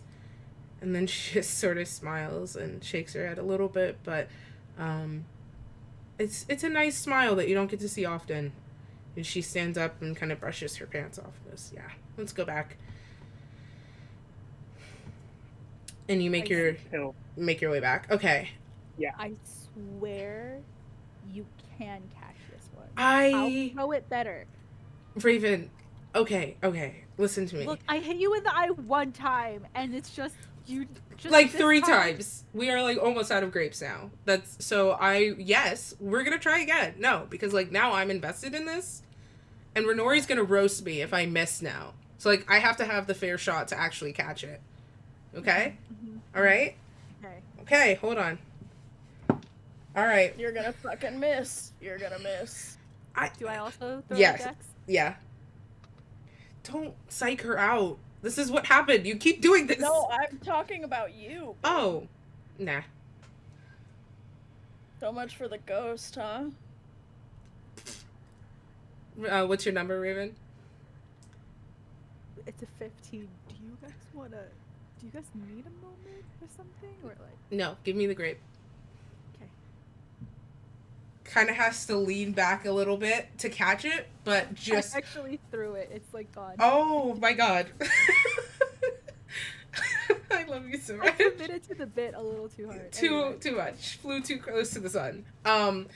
It arcs in the air and he catches it. Doesn't even bounce off his teeth or anything. Just full and closes his mouth around it. And reaches out for a high five. Nice. Renori throws the half-eaten pear in her hand at Casper. Okay, well, you're sitting next to him, so are you just gonna smush it at him? Like, what's... He is literally right next to you. Let's try something different. She's gonna smack him upside the head. With the pear or in general? Just her hand. Okay. There, just Okay, he's smacking him to the head, and he just kind of like smug little face because you told him he couldn't catch it. You're a show off, but I like it. I know. At this point, Tide, you're going back to the group, right, Tide? Yeah, Tide walks up with Boomstick, and Boomstick's got this like pale. It looks like she's got like a flower crown on her head, but as she approaches, it looks like frozen flowers. Like, it's really cute. Just a thin little daisy chain. The minute Tide comes back, Renori like fully like closes in on herself. Like, her openness that she had is like now like she's quiet and not joking anymore, and just Raven awkwardly waves at the both of them. You get an awkward wave back from Boomstick, who can't look you in the eye right now. Good. Tide will do like the little... So now I think Ripley is gonna take point. Right. Right. Okay. Yeah, so there are a number of ways we can, I guess... Okay, well, so the thing is, I can just, like, walk us in there. But the problem isn't necessarily getting in. I want to talk to John and figure out what's going on. I just... I don't know. I don't know what's going on inside anymore because I haven't been back in a while, and I don't want, if anything happens, I don't want anything to blow back on him because he's a good kid. So what I'm thinking is walk in and I'll try to take the heat off of like our group being there by facing my father. I'm just gonna tell him that I'm back for a little bit. Not gonna necessarily say how long. I'm sure there's a conversation there, and maybe I can use that as a distraction so that maybe you guys could go find him. I could like tell you how to get to his room, or you could like wait for me. I don't know how that's gonna go. So I feel like the two things at once situation might be best. Okay. Because your dad being distracted does sound like what is in our favor. Right. So, I'll distract him and just kind of talk to him a little bit, and then I can tell you how to get to John's room. Actually, what I'll just do is, and she looks around and she, it's like, anybody have any parchment I could... Raven takes out her notebook. Oh, thank you. And she scribbles out like a rough cartoonish like little map. And she's like, okay, so when you go in through the main hall, there's like, you'll go, so his bed, all of our bedrooms, it's like sort of off to the right.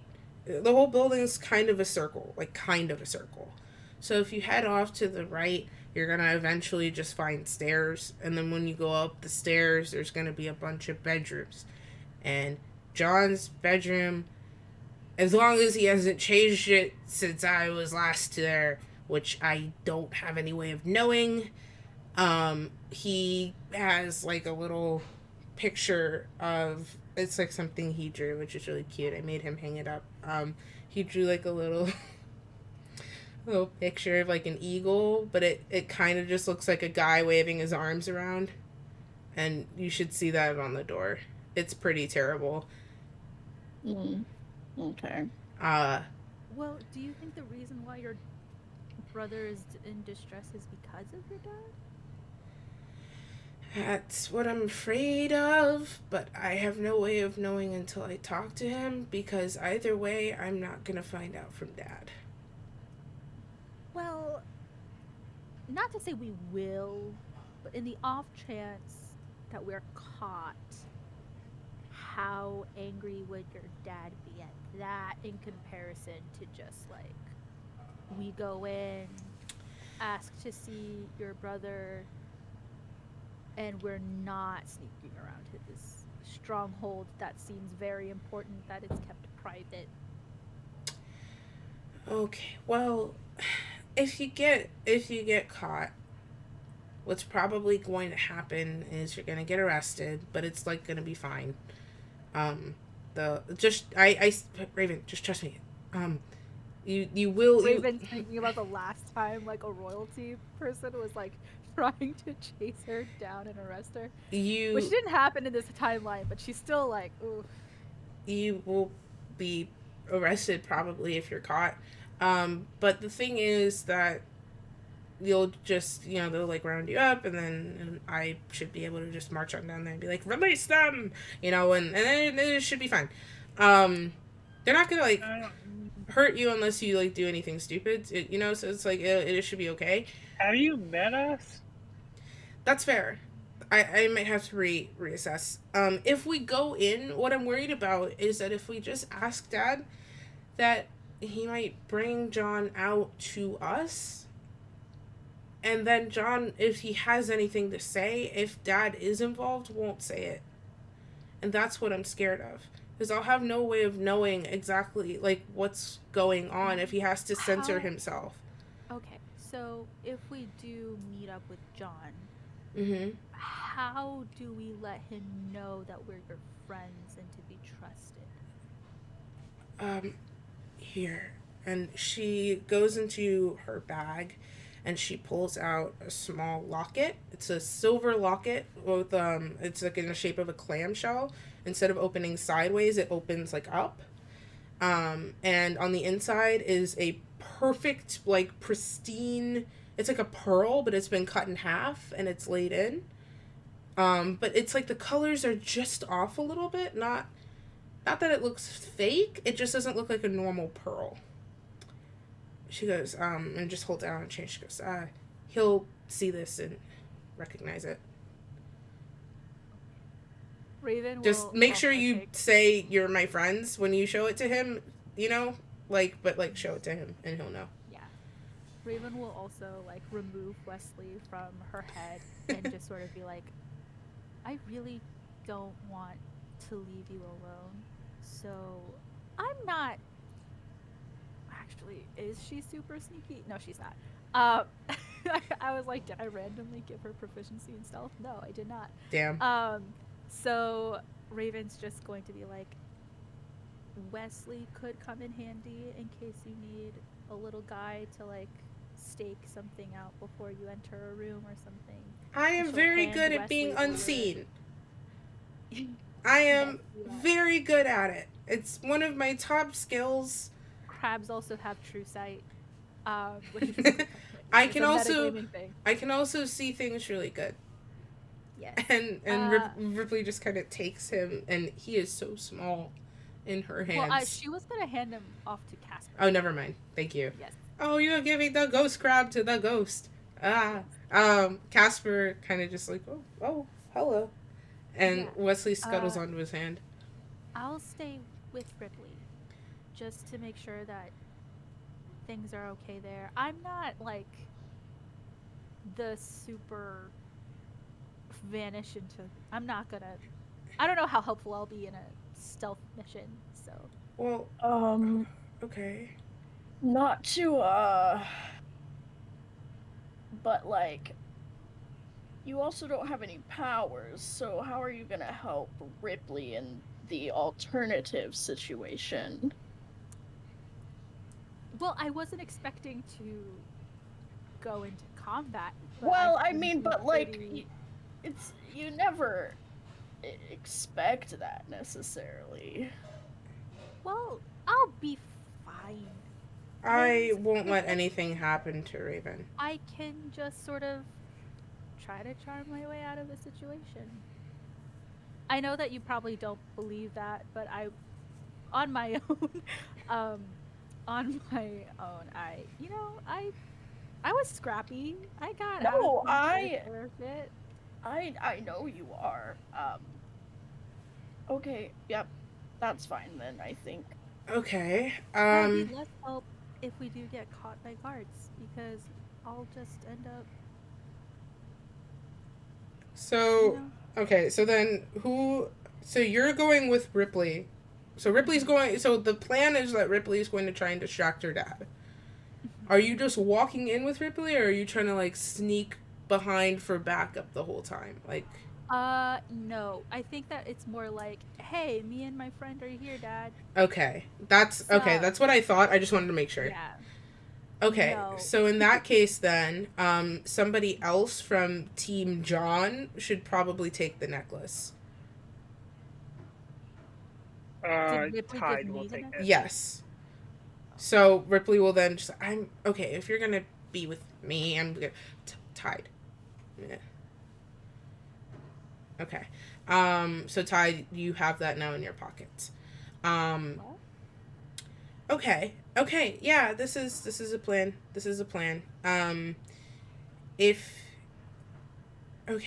What I'll say, if you do get, just in general, try, if you can, not to hurt anybody. I mean, like, don't die, don't take shit from people, but, like, also, if you can help it, I know who I'm asking, but, just try your best. Don't die, but don't get charged with anything besides breaking and entering. Exactly. If they just catch you sneaking around, I can very easily just come and get you and say you're my friends, and then, it's, like, not a big deal. If I try to take you out of a cell and you've killed 4 people, that's a little harder for me to help with, and I don't have a great lawyer, so I would really like that not to be the case. Well, yeah. I can only do little water things, so I don't think you have to worry about me. Okay. All right. Okay, we have a plan. Yeah, we have a plan. And Ripley, like, puts her hand in the middle for, like, one of those team, like, and then, aw. What are we gonna say? We don't have a name.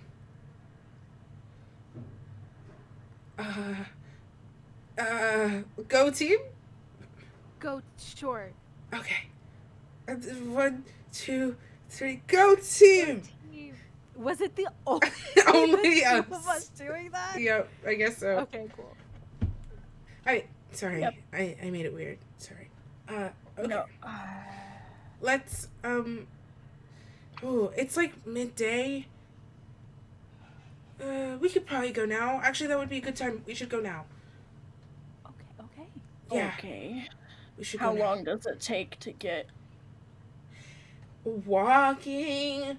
It's probably gonna be, like, most of the day. We'll probably get there at, like, evening. It's not, like, that far, but also we're walking, Mm-hmm. So... Okay, then, yeah, we should get a move on it, then. Yeah. Okay. Sick. Okay. Yeah. And then Ripley just kind of, like, stands abruptly, just like, right, and turns into Iselda's house and, like, heads to the room where everybody had slept the previous morning. And with that, I'm going to have us take a break. So, if you've been with us, thank you so much. Please, stretch, get some water, get a snack, take your meds if you haven't today. Check your posture, all that good stuff. We will be back very, very shortly to pick up this adventure. And maybe, if you want, bring a friend for the second half. Okay, we will be right back. Bye-bye.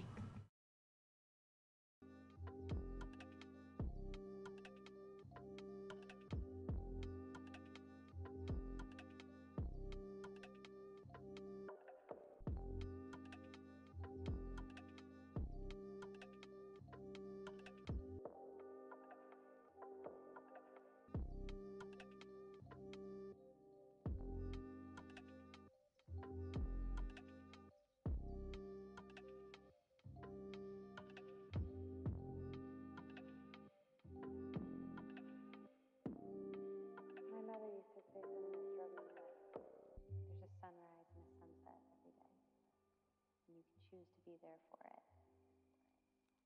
You can put yourself in the way of beauty. My kind of woman.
Chris Oh. is really hot. Hold Chris on. is really hot, and like it's just like extra lately. Oh, Yeah. are we on the stream? Yes, that's why, you know, when I like do a countdown and See, like I did my bit on purpose. I guess Kristen was just like, I'll do it on accident. It's fine. yeah, you know when like we all do a thumbs up to signal we're ready to come back, and then I do a countdown to indicate we're coming back. You know how that's been a thing we've done for like over 8 months now. I just ADHD hyper focused on something. On Chris's hotness. Yeah. Fair. Nice. I'm Damn. sorry, Chris. Chris is Sorry. gone. He is gone. Look I at don't know if I can get up. he's peeking. That's okay. I just have like Tide's eyes for like the rest of it. Okay, so we're back. Before we jump into the story, I'm gonna speed run through some stuff. I'm gonna say we are returning for break. So if you wanted to boost the going live tweet and be like, "Hey everybody, we're coming back from break," that would be like super cool and sexy of you. But it's never required. It's just a very cool, free, very free. So free way to support the stream and also Stormborn's Curse as we keep going every Friday, literally every Friday. Before we jump into it, I wanted to say thank you to Tony. I don't know if Tony's still here. Tony, are you here?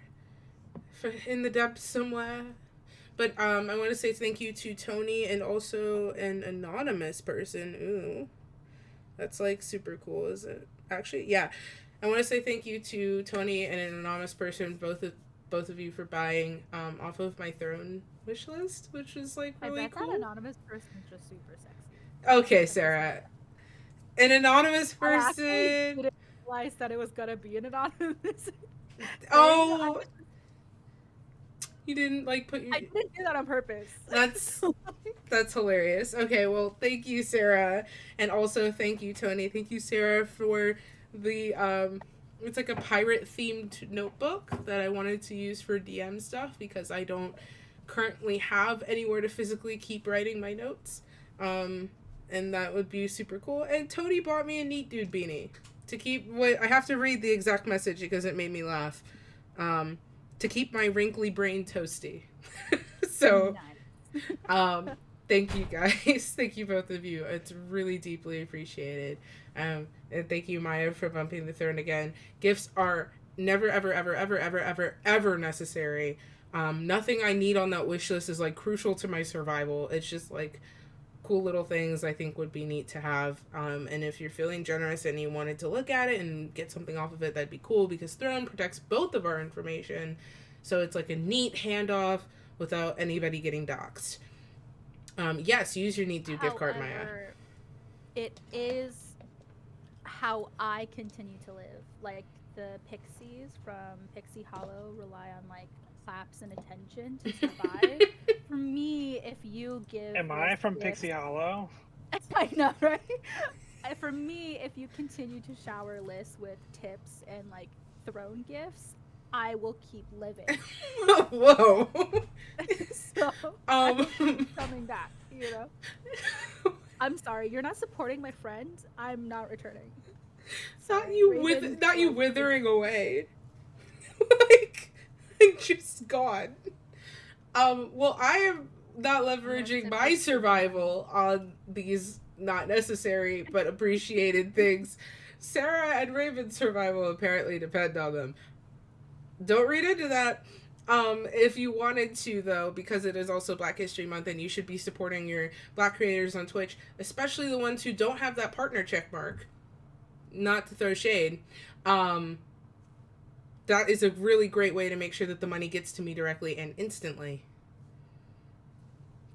Instead of Twitch hoarding it. So, just putting that out there. Yeah, just a little bit of tea. Because we don't have time for this rant, so I'm going to do a very, very short one. Pretty spicy. It's like just a shortened version. No Black creator deserves less support than another one. All Black creators on Twitch deserve the same support, not just during Black History Month, but during the entire goddamn year. But also, when you have your partnered Black streamers that have like a lot a lot of followers and like a super huge fan base. That's like really great that they got there, and I'm very happy that they have achieved that, and that's fantastic, especially if you have a community that's always backing you. But during Black History Month, those are the people who are always on the front page, who are always getting lifted up, who are always getting boosted. Look for other creators that aren't the same names that are being cycled around on people's like, here are my favorite Black History Month creators that you should follow, when it's the same like 5 people. Just saying. Not just saying that because I'm here, I'm saying that in general because I'm seeing, so I follow a lot of really great Black creators, and I'm seeing a lot of them not receiving the love and attention that they deserve. So I'm just putting that out there. A little bit of tea. I think that was everything I had to say before we jump back in.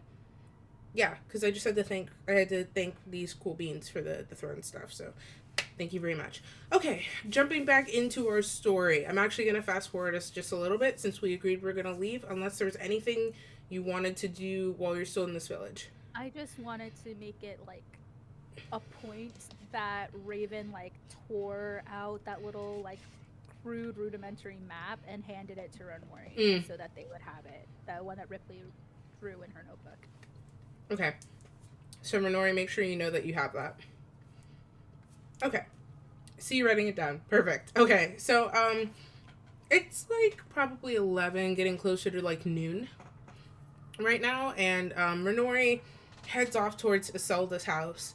At the same time that Iselda actually comes up and over to you guys. She's still wearing like large overalls of like a sort of almost like a rubbery material. And she's got the ends of them rolled like cuffed, so she's just barefoot.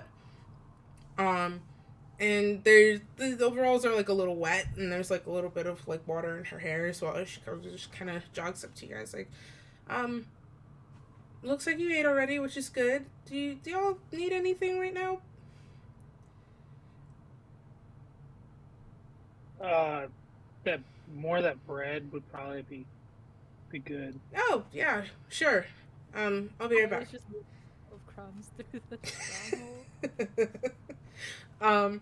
She walks off towards that house that you saw Karn go into and knocks politely, and he opens the door, and there's a quick exchange before he passes her some bread, and then she comes back over.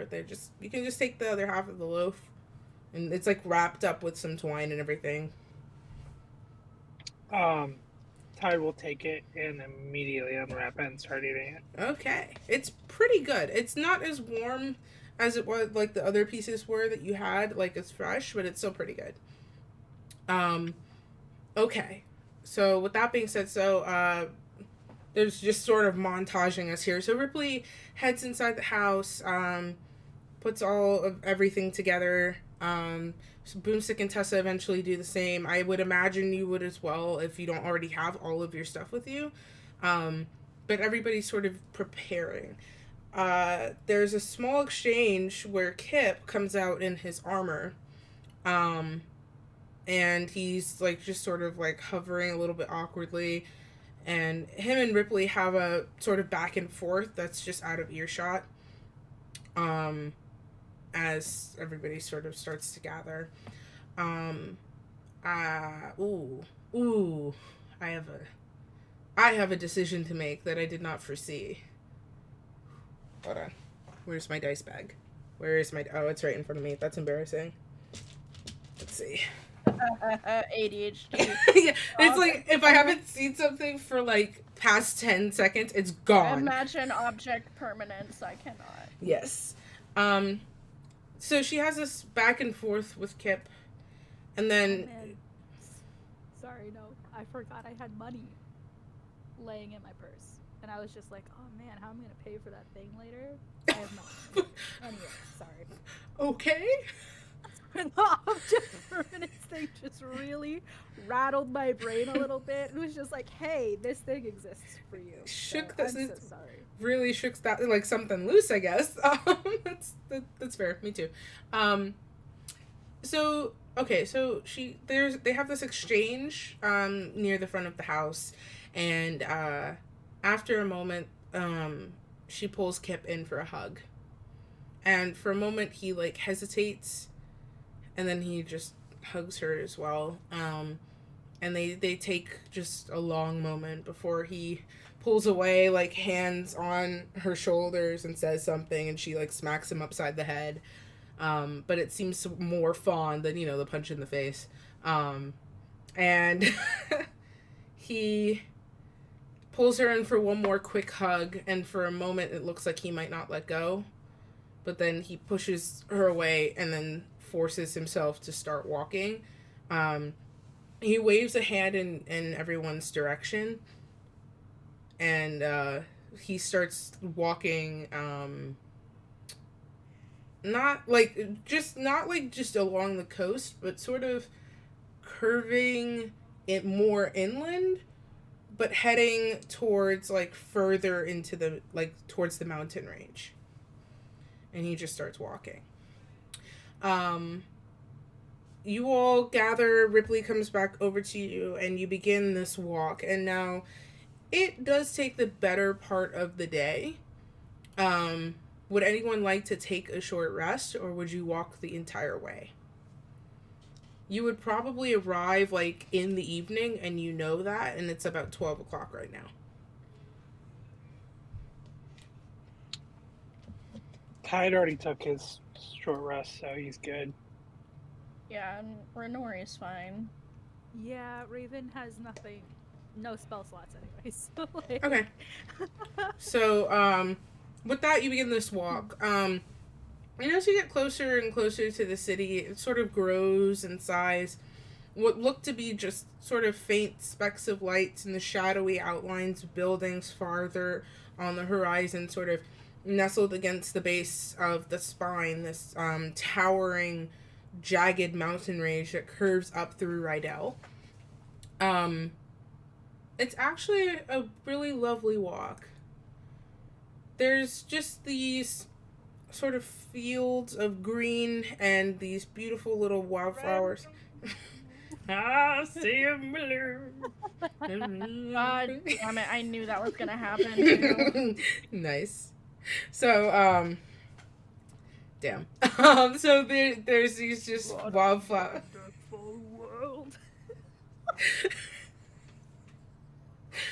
Okay, we're done. Yep, no, that's it. Pulling the plug on that one. It's genuinely a beautiful walk. The sun is out, but it's not too hot. And there's, like, the wildflowers sprouting up. There's just every once in a while a gentle breeze blows through. There is a path, like a formal path, but it starts pretty far away from the actual village, so you have to, like, make your way over there to actually start walking on this main road. But there's nothing really super scenic to look at besides, like, the city as it grows in size. So it looks like there's this very large central building. It's sort of, as would be described, in a circular shape, but it's kind of got, like, almost like a compass in a way. But so it's a ring, and then there's, like, little nubs at the cardinal directions, where the building, like, extends a little bit. And there's just a ton of smaller buildings around it, and they kind of crawl to form this almost crescent moon shape to the city. So as you start walking inwards and the sun moves from being centered in the sky, it starts to dip towards the horizon, you start to encounter the fringes of the city before you actually make your way into the heart.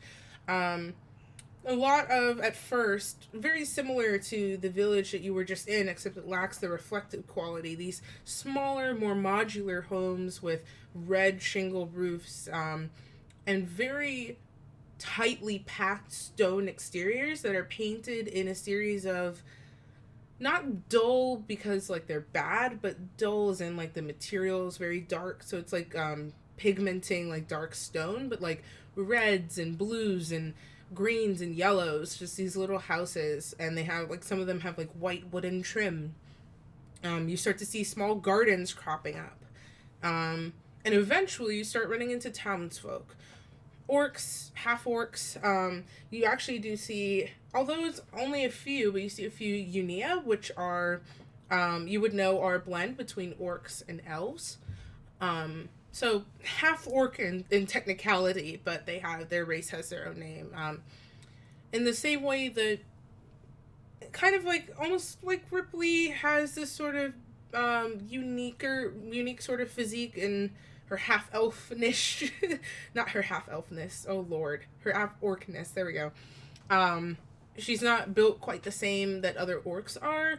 The Unia would be the same. They're a little bit more like wiry muscle, tall, but there's just sort of like a length to the body instead of like stock. But still very strong. I couldn't hear what. Siri, no one asked, actually, is the thing. And so you see like a few of them walking around as well. And people of visible different like occupations. You see like probably some religious folk, just judging from like the attire, but it doesn't seem like super serious. It's more like casual clothing with like a sash here and there. You see a few people with like bows and arrows who look like they're on a vague sort of patrol. Others with spears. In the same sort of situation. As you press further in, you get a few odd looks, but nothing like super judgmental or anything. Just more curious. Yes. No, Raven does like an. Oh, I know. You get a few like to like the stairs that like. Yeah. Like, I am acknowledging you looking at me. You know. You get a few like some like actually like genuine like highs, and a few like hi. There are a couple like kids who are watching you go by, and then like when you get close, like go, they're gonna see you. And then like peek behind boxes, and they're still like kind of looking, and like but like with this look of sort of more like wonder in their eyes, just like wow. You keep going further in, and as you go further in, more buildings seem to pop up. They grow taller as well. You see like second stories, third stories. They also grow out sideways as well. So very, very modular, like cubes attached to cubes, but they start to change as you go inward. You do hear faint music coming from here and there. You pass a tavern or two. And the general atmosphere is very friendly. You see a lot of people in just general conversation with each other on the street. You pass a couple, like, it looks like almost training areas where you see people getting just absolutely laid out in, like, a sand pit. But it seems all in good fun. There are a few people dressed in, like, that sort of fisherman's attire that you saw back in that village who are, like, dragging heavy nets and wagons of just fish and other crustaceans and just, like, dragging those inwards and, like, kind of curving off into town. But Ripley leads you up a sort of main... This path from the fisherman's village is sort of a side street, but then she follows a sort of curve and brings you onto a main street. You see shops, you see vendors, and this is where you actually see, for the first time, folk who are not orcs. You see elves, you see halflings, you see even a tiefling or two hawking wares along this main street in colorful tents and wagons and all sorts of just affairs, calling out their wares, waving people over. You see a few bards in the street just busking for coin. It's a very busy, lively atmosphere, but still very friendly and colorful. You walk through the main thoroughfare, still guided by Ripley, and you approach this daunting central building, several floors in height. Stone exterior. Yeah, you said the thing. And that's it. That's all right, guys. That's it. It's over. That's what I've been leading up to, is to plug my own username. It's the same stone exterior as the other buildings, but it does lack color except for that roof, which does appear to be of the same material of the other houses, but it's like been reinforced with like what looks like iron. And then there's these large in front of you so it's a circle, like a ring with these edges that sort of poke out, and in front of you, one of the sort of areas that pokes out here, there are these large dark wood doors, huge doors, probably like 10 to 12 feet tall, dark wood with these thick iron bars across the center. And they are currently shut, and there are two guards outside the front doors as well. And you see other guard patrols now that you're starting to get closer that are curving their way down the main thoroughfare, coming back up and curving off. This seems to be a heavily watched area. And as you approach, the Ripley just keeps on a moving before you sort of head inside. Does anybody have anything they want to do while you're in the city? Shops or anything? Shops, Mhm. right? Okay. Raven actually has like a little list going on in her head, but she'll, for the sake of the continuity, she'll take out her little like pocketbook and like peek open a page that has like a little checklist. Close it. I'm sure there's like one of those booths has like textiles Mhm. and stuff. She's just going to look for like a large-ish red silk handkerchief. Okay. There is like a tiefling man with this like deep, like almost like an indigo kind of skin color. He's all got all kinds of jewelry hanging off of him as well. It looks like he's wearing his own wares. And Raven is a little excited. he sees you approach and does a little shimmy like, "Hello, and what can I help you find today?" I just was looking for a silk handkerchief type of thing. Of course. Do you have a color preference? Red might be nice. Of Or course. black. Either one. I have both. And he leans under the counter, and you just kind of see like his tail poking up, just like as he's like looking, just sort of idly in thought. And he's just and pulls out two. They are fairly nice, and he slides them both across so that they can sit in front of you. So, do you have a preference?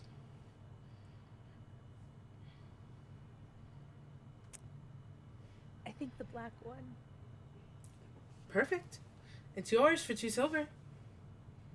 Deal. I hope it serves you well. And kind of slides it forward and takes the red one and places it back under. Goes, "By the way, I love your hair." Oh, thank you. Of course. And Yeah, and I guess that's kind of like the end of that interaction. Mhm. She's also looking for that spray bottle thing that was meant for I was like, I had to think about it. That's probably, you're probably gonna have to go to one of the general stores. You probably couldn't break away from the main well, group if she right now. couldn't see it here, she wasn't going to like make them go. Okay, so keep that at the back of your head, because I'm definitely gonna forget, but you will have the opportunity to do that probably after this. Okay. No, Renori would just make note of like anywhere selling like magical items and books and shit, but not want to take time to do that right now, but just, you know, with her keen mind mapping out everything around her and stuff. Okay, from the routes where you pass, you don't see any stores overtly proclaiming magical wares, nor does anything that's on this main thoroughfare necessarily catch your eye. But you are making note of what you're passing by, so it wouldn't be too hard to maybe look later. Okay. Tide, was there anything you wanted to do this approach? No. Okay, so you make your way up to the large doors, following behind Ripley, and you see this sort of like closed off like physique. You see her just kind of sigh, and then the posture changes, and it's like, you know, a person can't instantly get taller, but it feels like she does as she just sort of straightens her spine. And she walks up to the two guards, who immediately almost like fumble their spears upon seeing her, and just and like plant the spears again. She goes, "Well, open the doors, please, please." And the two guards just take a very long, almost strange look at her, and then lean to look at all of you, and then look at her again, and just, "All right." and push the doors open. Which for their size, they actually move pretty well. And Ripley just kind of waves over her shoulder for you all to follow her. You make your way deeper into this thing, this sort of structure, and as you do, the doors just doosh behind you. And you're looking at a sort of, it's almost like constructed like a pit, if that makes sense. The outer ring that you were seeing from the outside is mostly hollow with indented areas that you can go into. So like, for example, if you found like a shop here per se, the counter would be built into the wall. So like like a recess almost. But it's this open air, like rafters sort of situation in this ring. Looking ahead of you, there is just this open, and you can see the sunlight actually pouring down. Just open, just large, like, pit of sand. It's not like really a pit, I should say. It's just like a large open area, and just has like a sandy gravel like floor. In the very center of it, there is a wooden platform, and it has like a few chairs on it.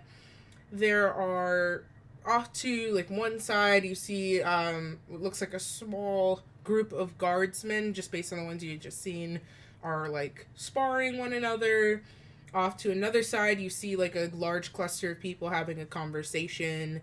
There are people marching to and fro, people in various colored like nice robes with like scrolls and arms are running about as well. It's a very frantic atmosphere compared to outside, which seemed to have a more organized sense of chaos. So there's this ring that has these open air rafters that you could progress through. When you look to either side, you don't necessarily see anything of note just yet. And then there's also straight ahead. You do see a few, like a couple of orcs that are sitting in these chairs on this platform, but from this distance, you can't quite make anything out yet. Ripley has stopped cold. Do we go forward? What? Right, yeah. Do you need a minute? Oh, it's just been so long since I've seen him. And Renori, Take her hand and squeeze it. she gives you a squeeze back. Just, thank you. never mind. Raven did what Renori was gonna do. You sound so dejected. Are Yeah. we supposed to break off now, or? Now would be a good time. So she kind Yeah, of Renori pulls out the map that Ripley had doodled. she kind of like is facing forward, and it looks like she's trying to use a lot of her bulk to kind of like block you guys. But she doesn't turn to fully face you. She's just kind of talking over her shoulder. Okay. You guys are going to want to remember what I said. Go off to the right. You're going to find some stairs. Look for the door with a terrible eagle drawing on it. That's his room. Make sure you show him the necklace and tell him, like, you're my friends and he should be willing to talk to you. He was always a really nice kid. So, I'm gonna go talk to Dad. If you... Okay. With me. Okay. Yes. Like Raven will like give a little soft punch to like her arm with me. With Raven. Group activity. Group activities are better. Things are better with friends. Yes. Please be careful, guys. Renori will turn to Casper. So, like, you have proficiency in sneaking around normally, because you steal shit, like, from the queen sometimes. All of this is true. So, how about we follow your lead? Sure thing. And he takes the map from you. Can I get dexterity checks from Renori and Tide, please? Raven's gonna lean over to Ripley and just be like, he's gonna be that smug the entire time. Yeah. It's kind of cool to let him have it, though, you know? Mm-hmm.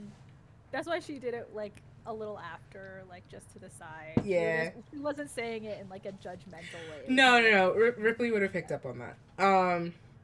Okay, so what are those stealth numbers? 18. 16. Okay. Okay.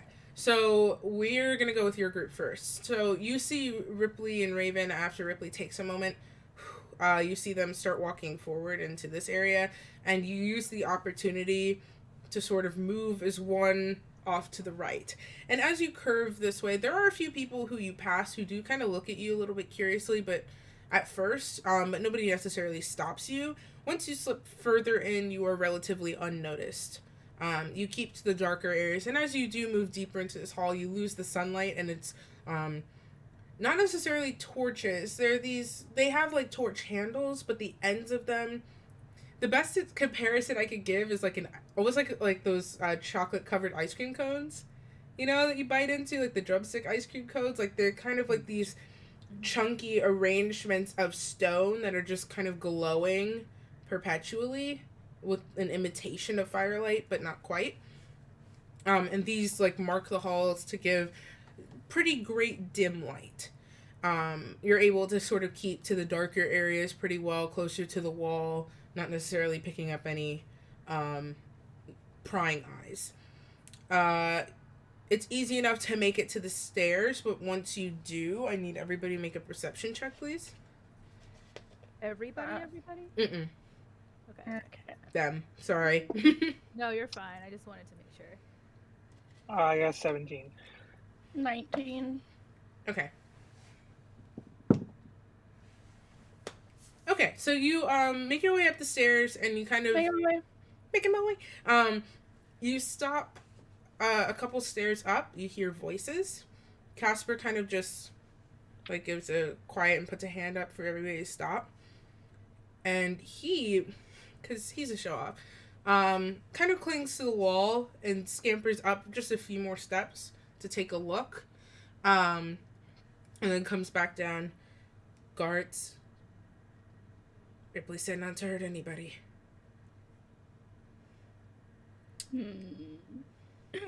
Interesting.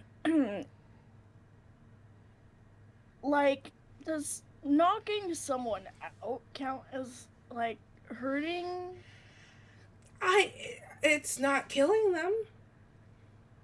What if...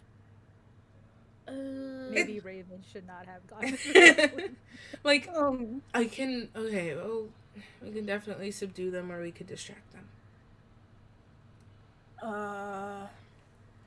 I think we should try distraction.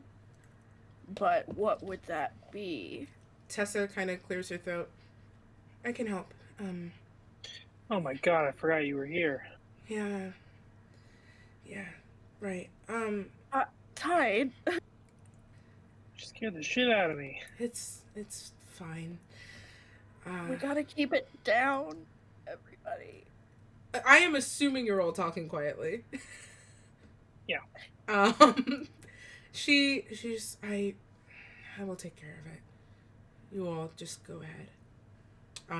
And Are you sure, Tessa? And she just creeps up the stairs next to Casper. He gives her a nod. She gives him a nod, and then you just whoop, you see Tessa's form shrink. And in front of you is no longer Tessa, but a cat. It's just this beautiful short hair gray cat with these piercing blue eyes, and turns to look at you and just kind of does this with a paw, and then scampers up the stairs, and you just hear and she just kind of takes a seat at the top of the stairs, and the two guards go, "Oh, what are you doing in here? You can't be in here, but you're so cute. Hold on." And they just kind of like come over to her. She's like takes off like between their legs and down the hallway. You're like, go. And you just the slight clanking of these guys just running down the hall. Oh, okay. I think that's our cue. Yeah, come on. And you all are able to keep moving up the stairs. You are in a hallway of so many doors. A lot of doors.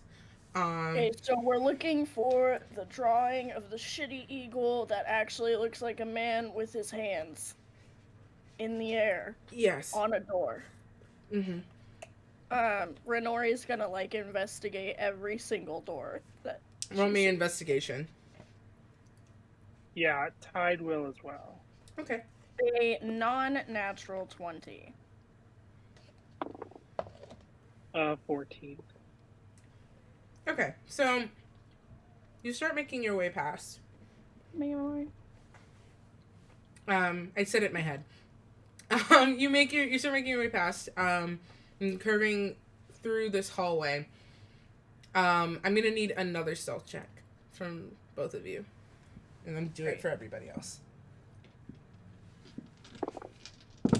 Ooh, okay. 15. Okay. 18. Okay. You start making your way through this hallway, which is still dimly lit. There are a ton of doors in here, some double doors, some single doors.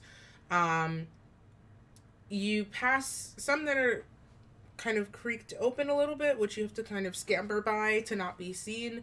But as you're moving, you catch several glimpses. You catch glimpses of just empty bedrooms, some made up, some with people in them. You catch a glimpse of a couple of offices. You catch a glimpse of what looks like a study. Like you see bookshelves and a desk. And you just keep making your way down this hallway, and anytime there's an open door, you are successfully able to sort of keep low and out of sight of anybody that would be in any of these rooms. So far, the hallway is clear. Renori and Tide, you're both keeping your eyes on the doors as you pass, and you do come up to one. There's no real end to this hallway, but you reach another stairwell. It's like close to the stairwell. You're about 4 or 5 doors away from it, so it's within view. And that door, doesn't have a drawing on it, but you see a nail and like a shredded piece of parchment, and you see the like what looks like would have been a drawing on it at one point, whatever it was, but it's been torn off. So I think, Tide, based on all the doors we have seen, this one is probably our best bet. And that it got ripped off because you can see some of it left. But I don't want to take I don't want to take the risk though unless you agree. Wesley. There must be Casper like a pigeon has in Wesley. here.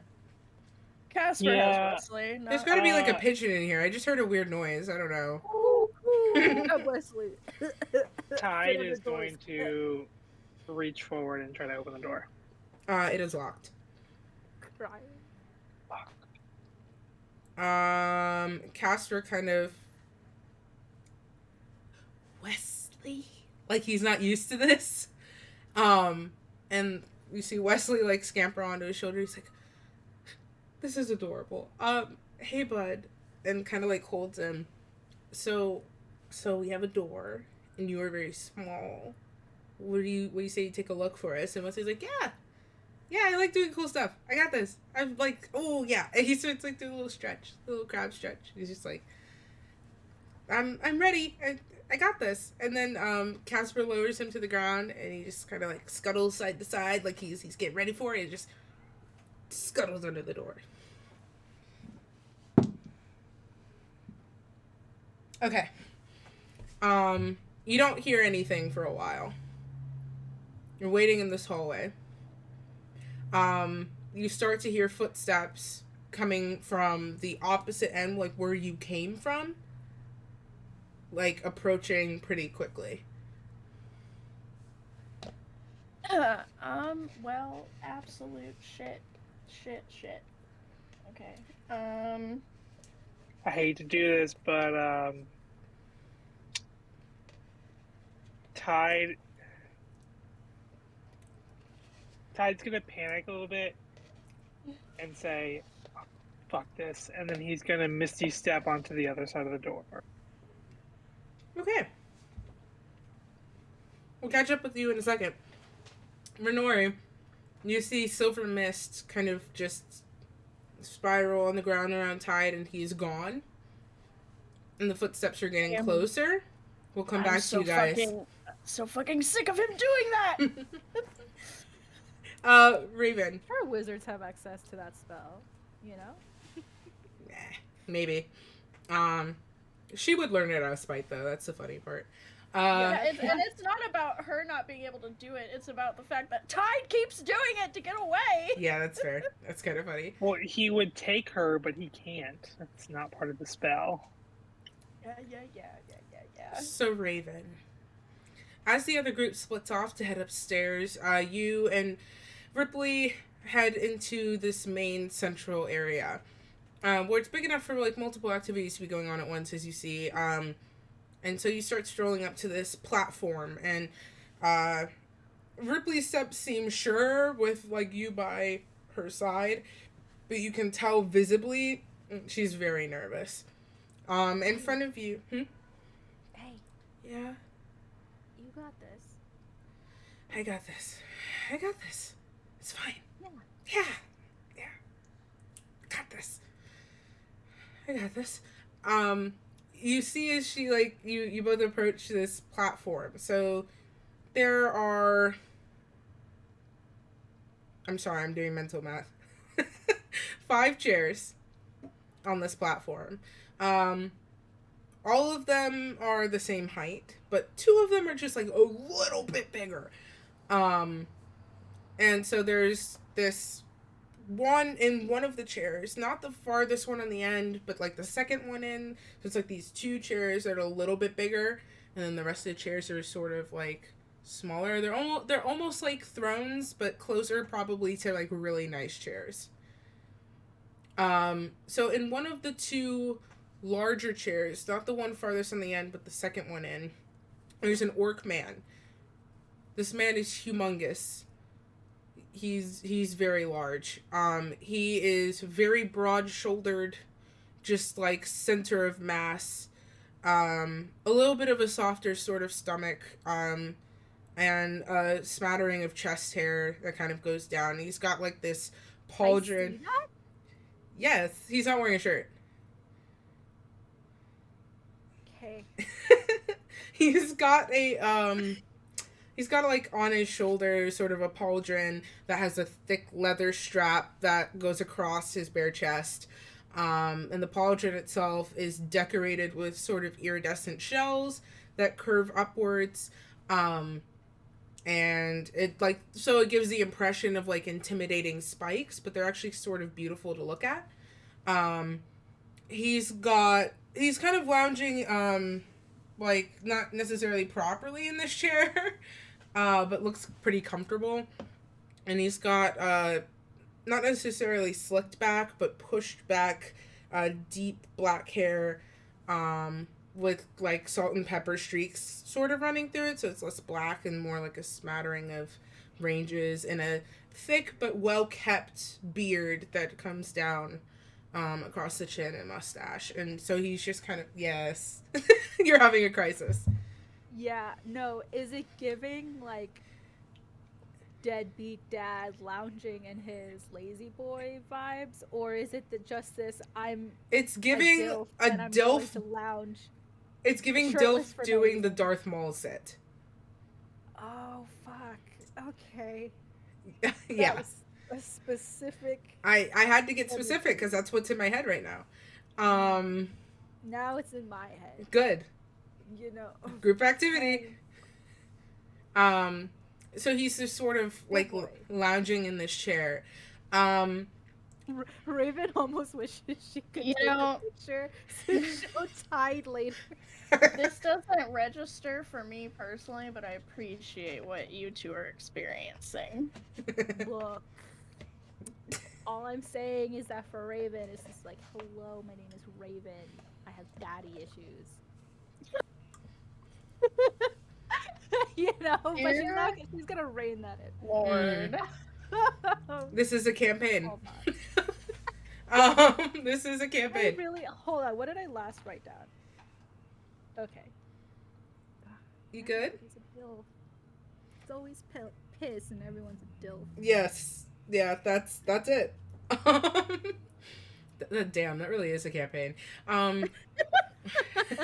So, he's sort of lounging in this chair, and next to him is this warhammer Distinctly different from Ripley's. Ripley's is like, it's a very serious weapon, but it's almost painted like a toy. Like, her warhammer is like, is sort of like in the ranger colors of the houses outside, like yellow and blue, and like, yeah, it's got like spikes on it, but it's like, it's very cute for her. Even though it probably has like bloodstains on it, it's like, it's very cute for her. He has this warhammer, and it has like a sort of, it's a one-sided warhammer, and the other side of it is like a conch shell that's fastened to it, that, and it looks like maybe like a metal recreation, not necessarily a real shell, but it just curves out into this wicked spike. And then the other side is just this flat expanse for like bludgeoning, and it's like spikes around the outside as well, that when you look, they're actually just smaller shells as well, kind of matching the sort of leather and iridescent shell look that he's got going on. And that's just resting against the chair that's next to him within his finger's grasp. And he's just sitting in this chair. Is your dad always shirtless? Yeah, because kind of, I mean, it gets hot, so I don't blame him. Raven bites her tongue. Just nuts. I'm proud of you for behaving. Look, she's not gonna have her. She learned a very hard lesson at the coronation. Ah. She's just gonna... And then next to him, there is just like a younger sort of orc. She's got like blonde hair that sort of falls around her face, and a little like leather headband. She's wearing like armbands, and she's got a great sword strapped to her back.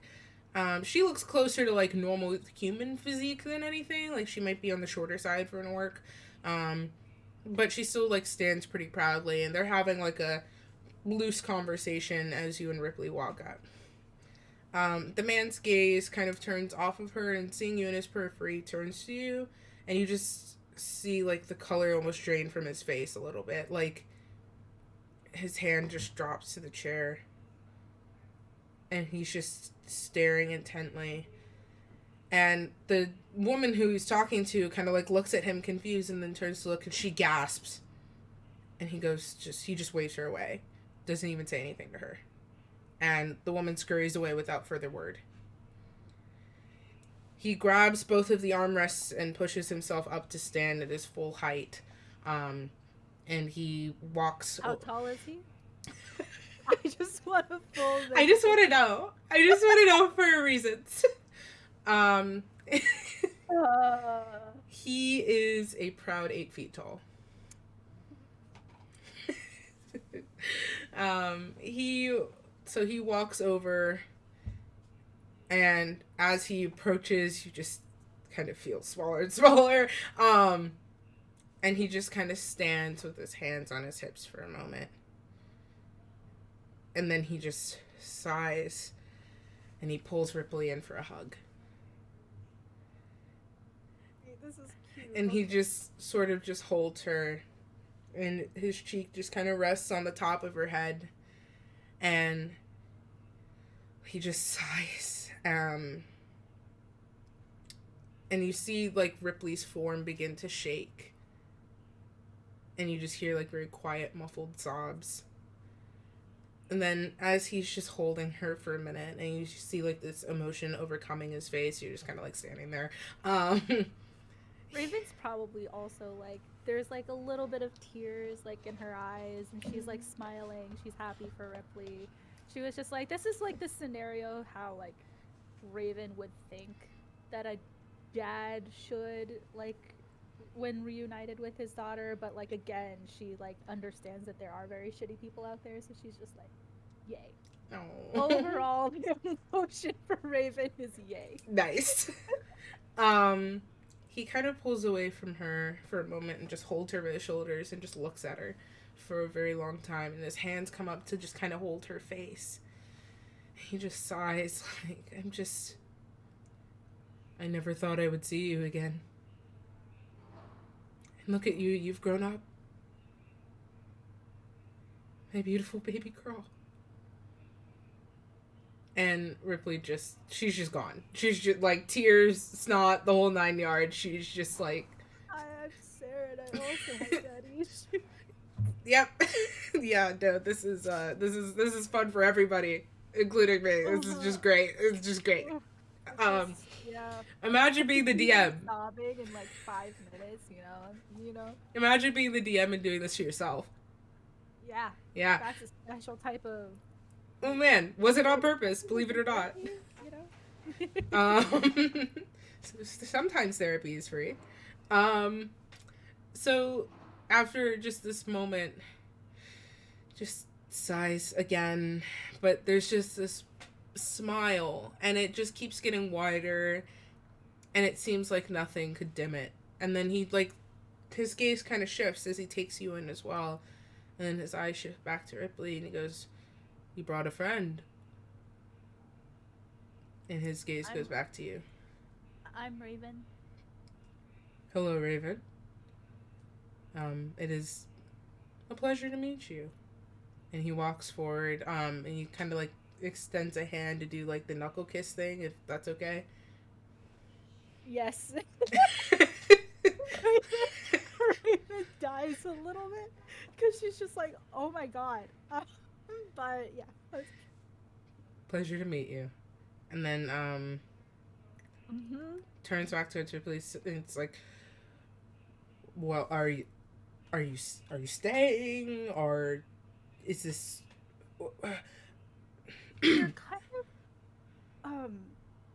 well, Ripley can do as she pleases, but I have a group.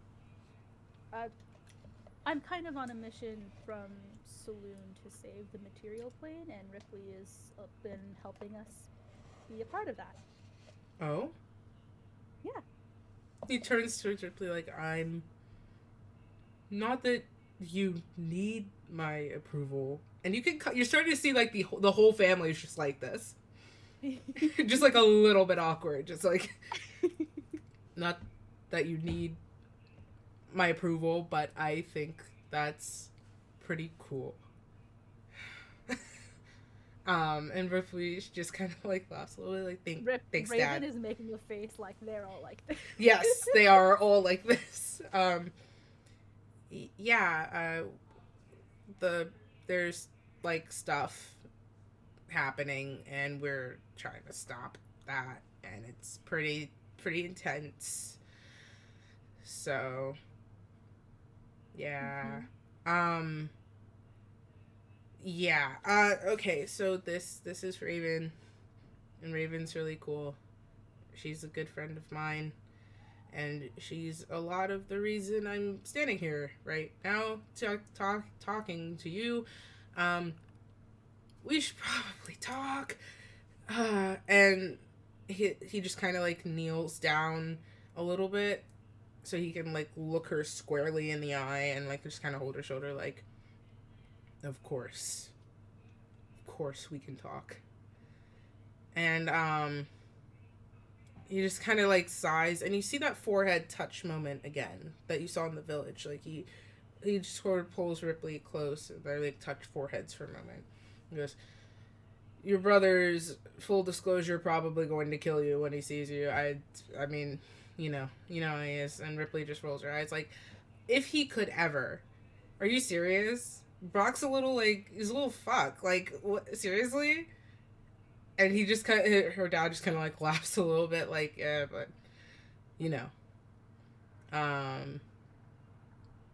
I'm sorry, I'm being rude. Raven, are you hungry? Yeah, I could eat. It's been a while since breakfast. Let's all have a meal. And so he walks back over to the chairs and swipes that hammer, and then kind of just drops it to his back. And he calls out in Orcish. Do you know Orcish? No, not even a little bit. Perfect. This makes it so easy for me. He calls out in Orcish, and there are a few people who kind of snap their heads up and just give him a thumbs up from across the pitch here, and walk off into a separate hallway. And he just kind of gestures follow me. And you pass. He just never puts a shirt on. Are you asking me? Yeah, I'm asking you. Are you in 'cause, such like, distress? Raven's gonna be like, she's not distressed about it, but it's gonna be in the back of her mind, like, when will this man put a shirt on? Will he ever put a shirt on? Like, she's trying to suss out, like, the vibe of this dad, whether or not he's the type of dad to be like, oh, sorry, and, like, puts a shirt on, or if he's just gonna let You it can ride. roll me an insight check to suss out the vibe of the dad. I mean, it's more like just waiting to see if he puts a shirt on. That's Okay. the I feel like culturally it might not matter. Maybe. I'm not gonna tell you because this is hilarious. Is it cultural? Do you want to find out? Oh, You can do a history check. I would know nothing. Okay. Just ask Ripley. Could also Hey ask Ripley. Ripley. Hey Ripley, does your dad ever wear a shirt? That's a Like 12. I mean, ever? we're kind of asked, right? But like In the ever? beginning. It's a 12. Okay. That's Yeah, it's not one of those things that you could figure out. No. Okay, so they're going on to like a dining room. Yeah, so he leads you a little bit deeper, and so off to the left, where the party went off to the right to go look for John. He leads you off to the left, and the first set of stairs that you hit takes you up like a few floors. And Ripley's just sort of like keeping pace with you rather than him, because he's making his way uptown. And you eventually make your way to, it is a small dining room. It is not like this extravagant grand hall. It's just like a room that's closed in with double doors. There's a table for about like 6 people in here. It's a nice wooden table. Looks like it was probably handmade. There's a small sort of like, not necessarily like a kitchen, but like a counter with a small basin to like prepare stuff. He takes a seat at like the head of the table and just kind of gestures for you to sit. And as soon as you approach the table, he sits, and Ripley sits after he does, and it will take a seat. So you said that this table was seated for like 6 people? Yeah. Right, so it's like 2 at each end, and then 4, like 2 more like Mhm. on each side like that. So where's Ripley sitting? So like the dad isn't the head of the table. She's like, so I can't do spatial stuff with the camera. Yeah, what you're doing. Okay, so I'm gonna draw a picture. I love it. Ripley's dad is here, Yeah. right? Is Ripley sitting like on either side of him, like here? Okay, then Raven will sit like across from Ripley, I guess. Okay. So you take a seat, and he kind of goes, well, there's much to discuss, especially about how things have changed.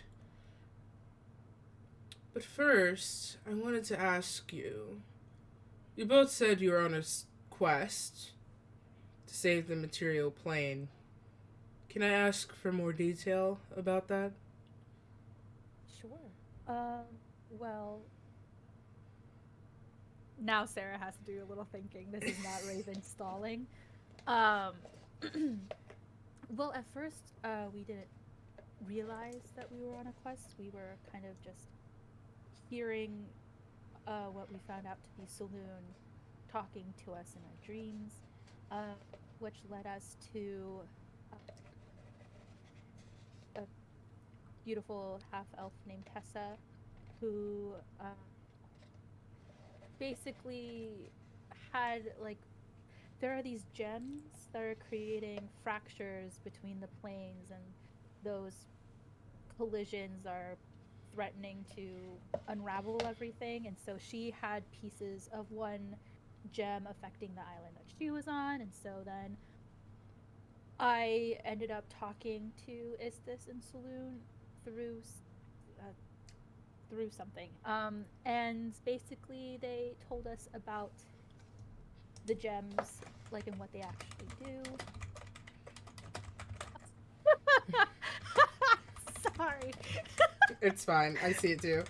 I just, like, did not want Raven to have to lie, but in a way where she's hiding the fact that there's, like, a whole group of people. You know what I mean? Mm-hmm. So she's giving more information so that it's, like, a more plausible story without it seeming like there's holes in it. That's, like, my mentality with this. And yeah, basically we're on land now finding more of the gems and kind of on the way was this place. And then Raven, what is it? Rakad? Yeah. And then she'll be like, Rakad was sort of on the way. We're heading towards the capital. Right, Al? Good luck in the capital. I'm very thankful that we are very independent from them. Yeah, that's fair.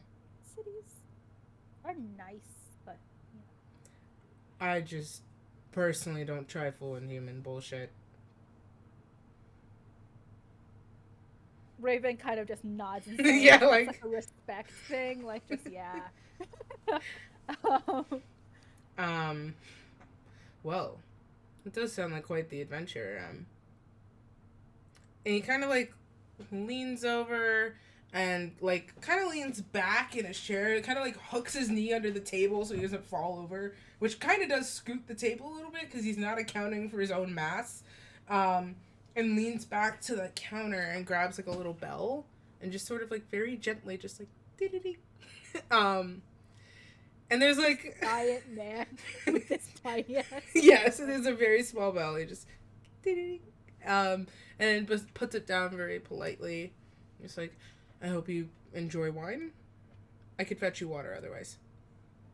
No, I really enjoy wine. Perfect.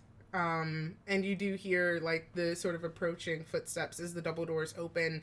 And a few orcs and half-orcs are carrying various food items. You see, like, a charcuterie board. You see some wine. Like, they have, like, wine glasses, and then they, like, fill them up and pass them out to you. There's bread. There's cheese, some meats. All sorts of stuff to just kind of pick at, and it's placed communally in the center of the table, so you could just take as you please. And it's all sort of arranged, and with a few, like, happy little waves at Ripley, they make their way out as quickly as they came. And the doors are then once again closed. And you're able to start eating. We'll come back to you. Tide, you are in this room.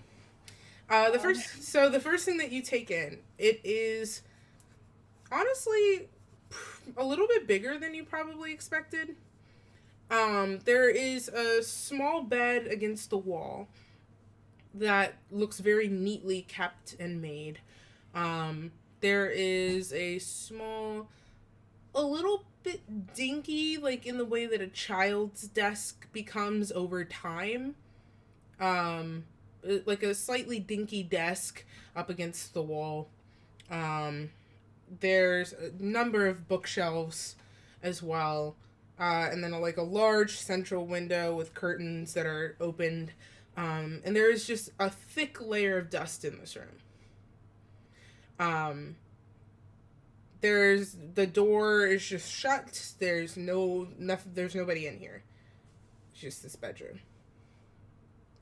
Okay, Tide is going to quickly turn and unlock the door.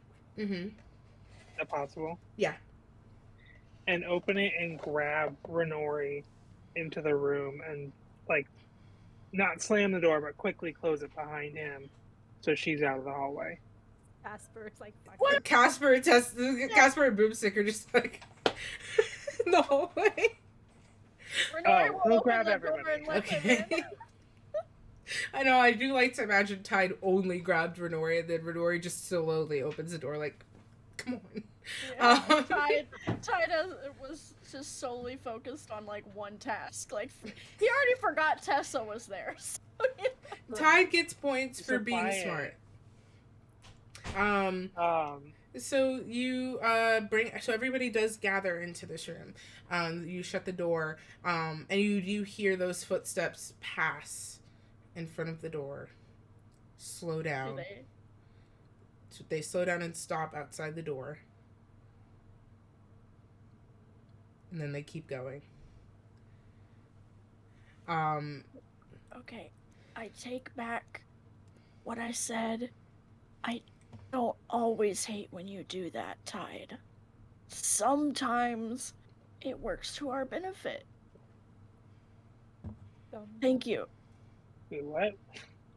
The You hate Misty it? Step. Well, you often use. Now is not the time. Casper and Boomstick are already opening drawers. Like, yeah, I was gonna say I want to investigate the desk. Okay, so investigation check, please. Renori, are you looking for anything in particular? Yeah, I mean, Renori will comb every centimeter of the room. Okay. Looking for anything. Investigation, please. Yeah. 17. Okay. So that's a natural 20. Mm-hmm. With a modifier of +7. Okay. So that's 27. Okay. Yep, good job. Okay. All right. Okay. Not everybody's good at math, all right? So you all find different things. Tide, you're looking at the desk. Casper's also looking at the desk. So the two of you kind of do this together.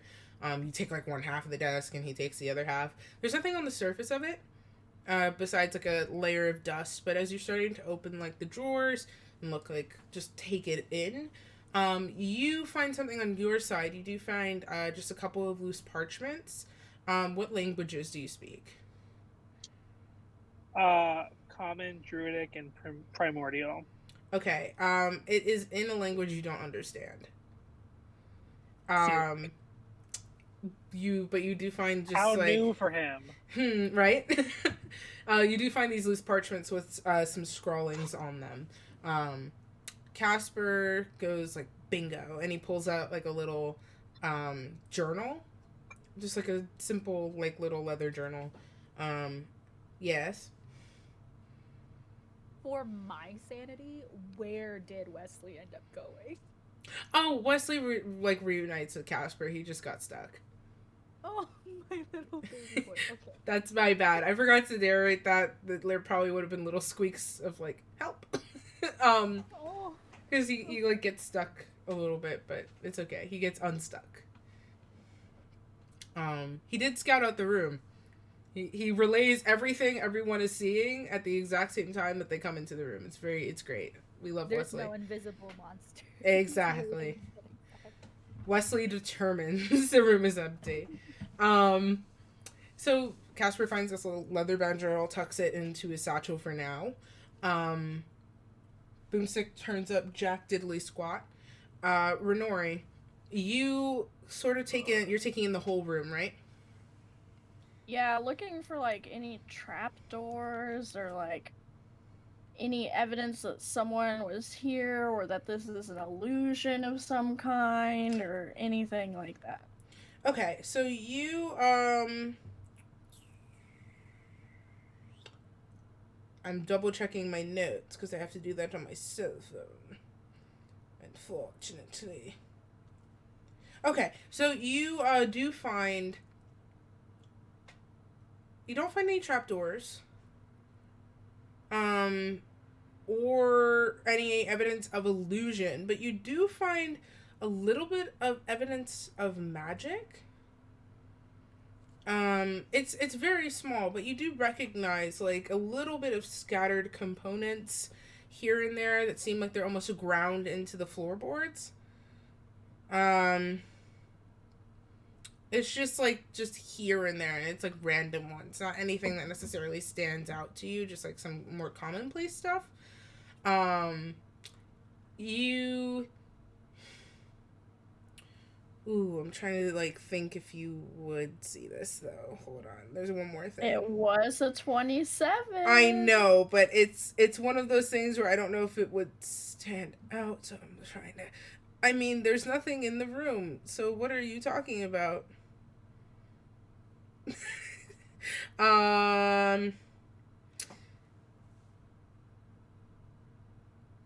No, you wouldn't. There's nothing to notice in the first place. Well, that's just fake. Da, da, da, da. Anyway, you notice.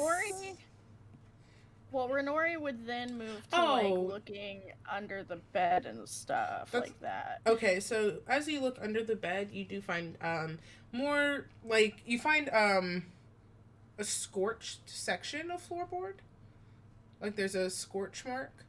And when you look, it does kind of seem to continue up the wall. But you might be like it looks like it had been covered up by like a tapestry. Perhaps hanging above the bed. Like there is a tapestry hanging above the bed that seems to cover it. You do also find a couple more of these scorch marks just in random places around the room. So there are some old residual components used for magic around, and then under the bed over here, and kind of like if you look around, there's a lot of like scorch marks, but I don't understand why Ripley would say that her brother would be here and then he's not here, and it looks like someone hasn't been here in forever. DM, I do have a question. Mm-hmm. In the investigations that we're doing, do we see? So there's dust covering everything. Mm-hmm. Are there any spaces where there is not dust? I'm trying to think how I want to work. Was it like evidence that somebody's been here because of the dust? Like, correct. Okay. What'd you get on your roll? The 17? A 17. Yeah, actually. When you look at the bookshelf, you do see, so it's like there's not books like out the wazoo. There's like a few books, some like loose trinkets. Okay. All right. So there's like a few like trinkets and loose ends. Okay. You're all right. Meow. There are just only because it's not meow. It gets them every time. So as far as you know. Guys, come on. There are a few like loose ends on the shelf where like books aren't. So it's not like a super full bookcase, but as you're looking at it, Tide, you do see a few areas where there are like books missing that at first you just chalked up to books not being there in the first place, but as you're looking at the shelf, you see where books have been like pulled, like slid out. Like there are books that have been taken off of the shelf recent enough to leave trails in the dust.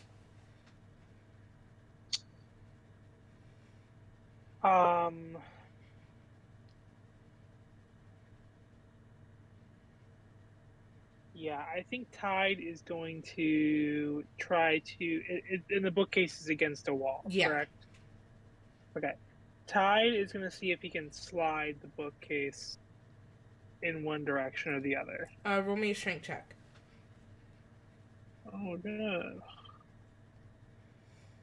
Right, okay. Wait. Yeah. That's a non-natural 20. All right. You are able to push the bookshelf. It does make a little bit of a screeching sound as it moves across the floorboards, but you do move it out of place, and you see the exposed stone behind. There's nothing there. Mm-mm. Okay. It looks like the door we came in might be the only door. Yeah, but there's something missing here. Like, look, you can see there's not dust here. Yeah, but maybe, I mean, if we're assuming John is alive and okay and just somewhere else, then maybe he came back for books or someone else did.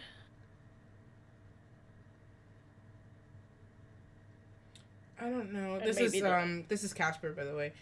I don't. Yeah. It strikes me as strange.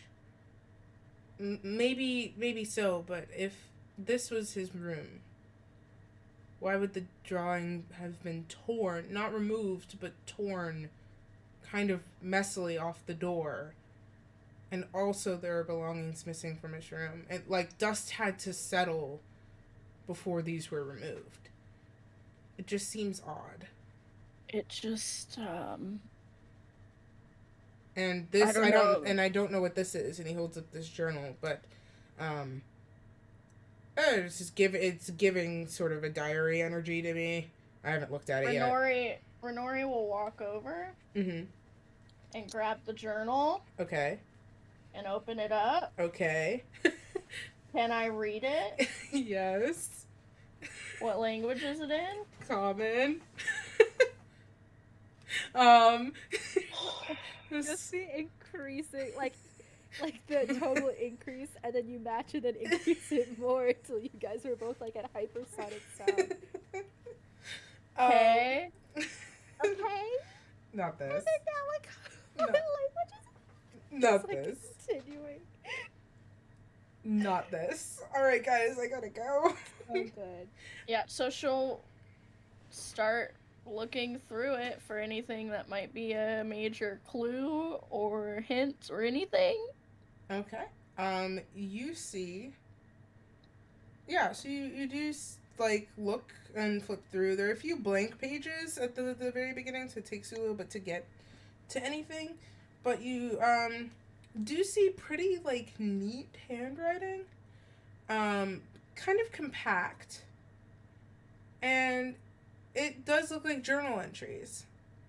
Very, very, like, stunted almost, like, very bullet point-esque, like, but you see an entry that's, like, spoke with the chief, no progress. And then another, like, a few more that are exactly the same, just with different dates, and, like, later into, the same year. And then a jump of a few months, and you see, he's nice. I think cooperation could be possible. So Tide is gonna look over her shoulder while she's doing this. What is the most recent date? As she moves through, the most recent date is, oh god, years. Okay. So hold on, brain. It's definitely, like, it's almost, like, over 10 years. Well, Is this the is most old. recent date, but, the last entry is, it's over 10 years old. And it says, my dearest children, I hope that maybe one day you find this notebook. It's a little bit embarrassing looking back. I had such a limited view about what it meant to be around people with care. But now that I've met your father, I better understand what it means to love, to be willing to change. I had a mission when I first arrived, and if you've read this, you know that. But now I'm here, and my only concern is you. Ripley, John, and Brock, I love you all very, very much. And that's the entry.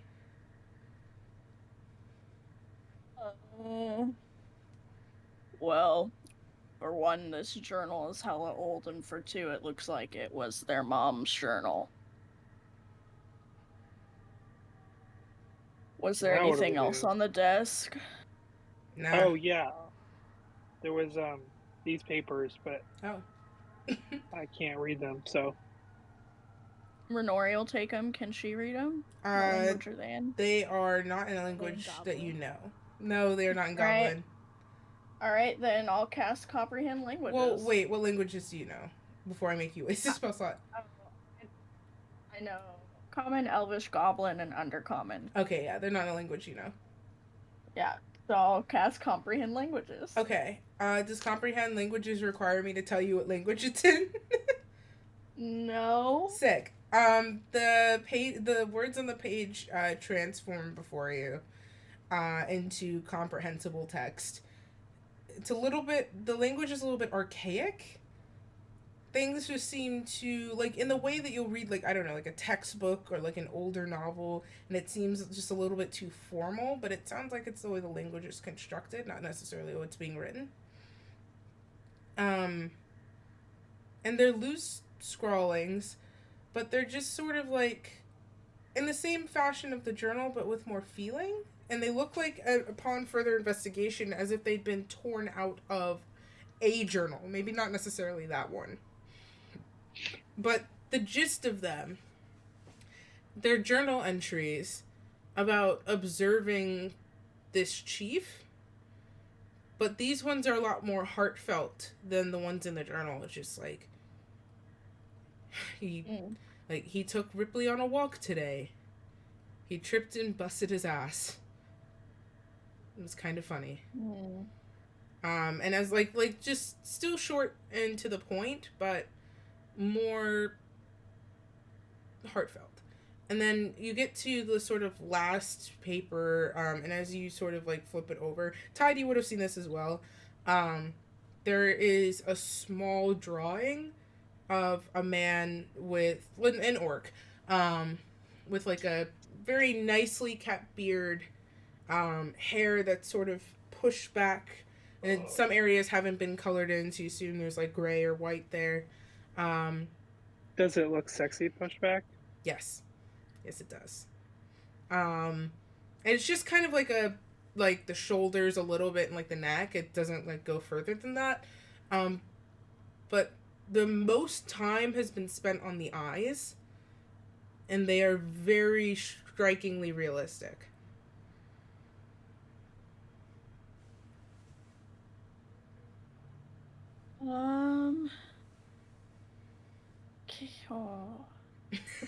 Okay. Yeah? Can I just do like an Arcana check on the papers? Okay. Okay. 19. You don't get anything inherently magical about the text in front of you. Okay. Renori's gonna kind of slam the parchment back on the desk, frustrated. Duff just kind of like, pfft. I'm gonna go look at the doors again and see if we missed the right one. And Renori's gonna like go out back into the hall to check the doors for the drawing. Okay. You go back out into the hall, and it does look empty. And are you going back the way you came, or are you still going closer to the stairwell? This time closer to the stairwell before she would go back the way they came. Okay. There are only like 4 or 5 more doors, and as you pass by them, some of them have like errant carvings on them, but nothing that matches the description of what Ripley said.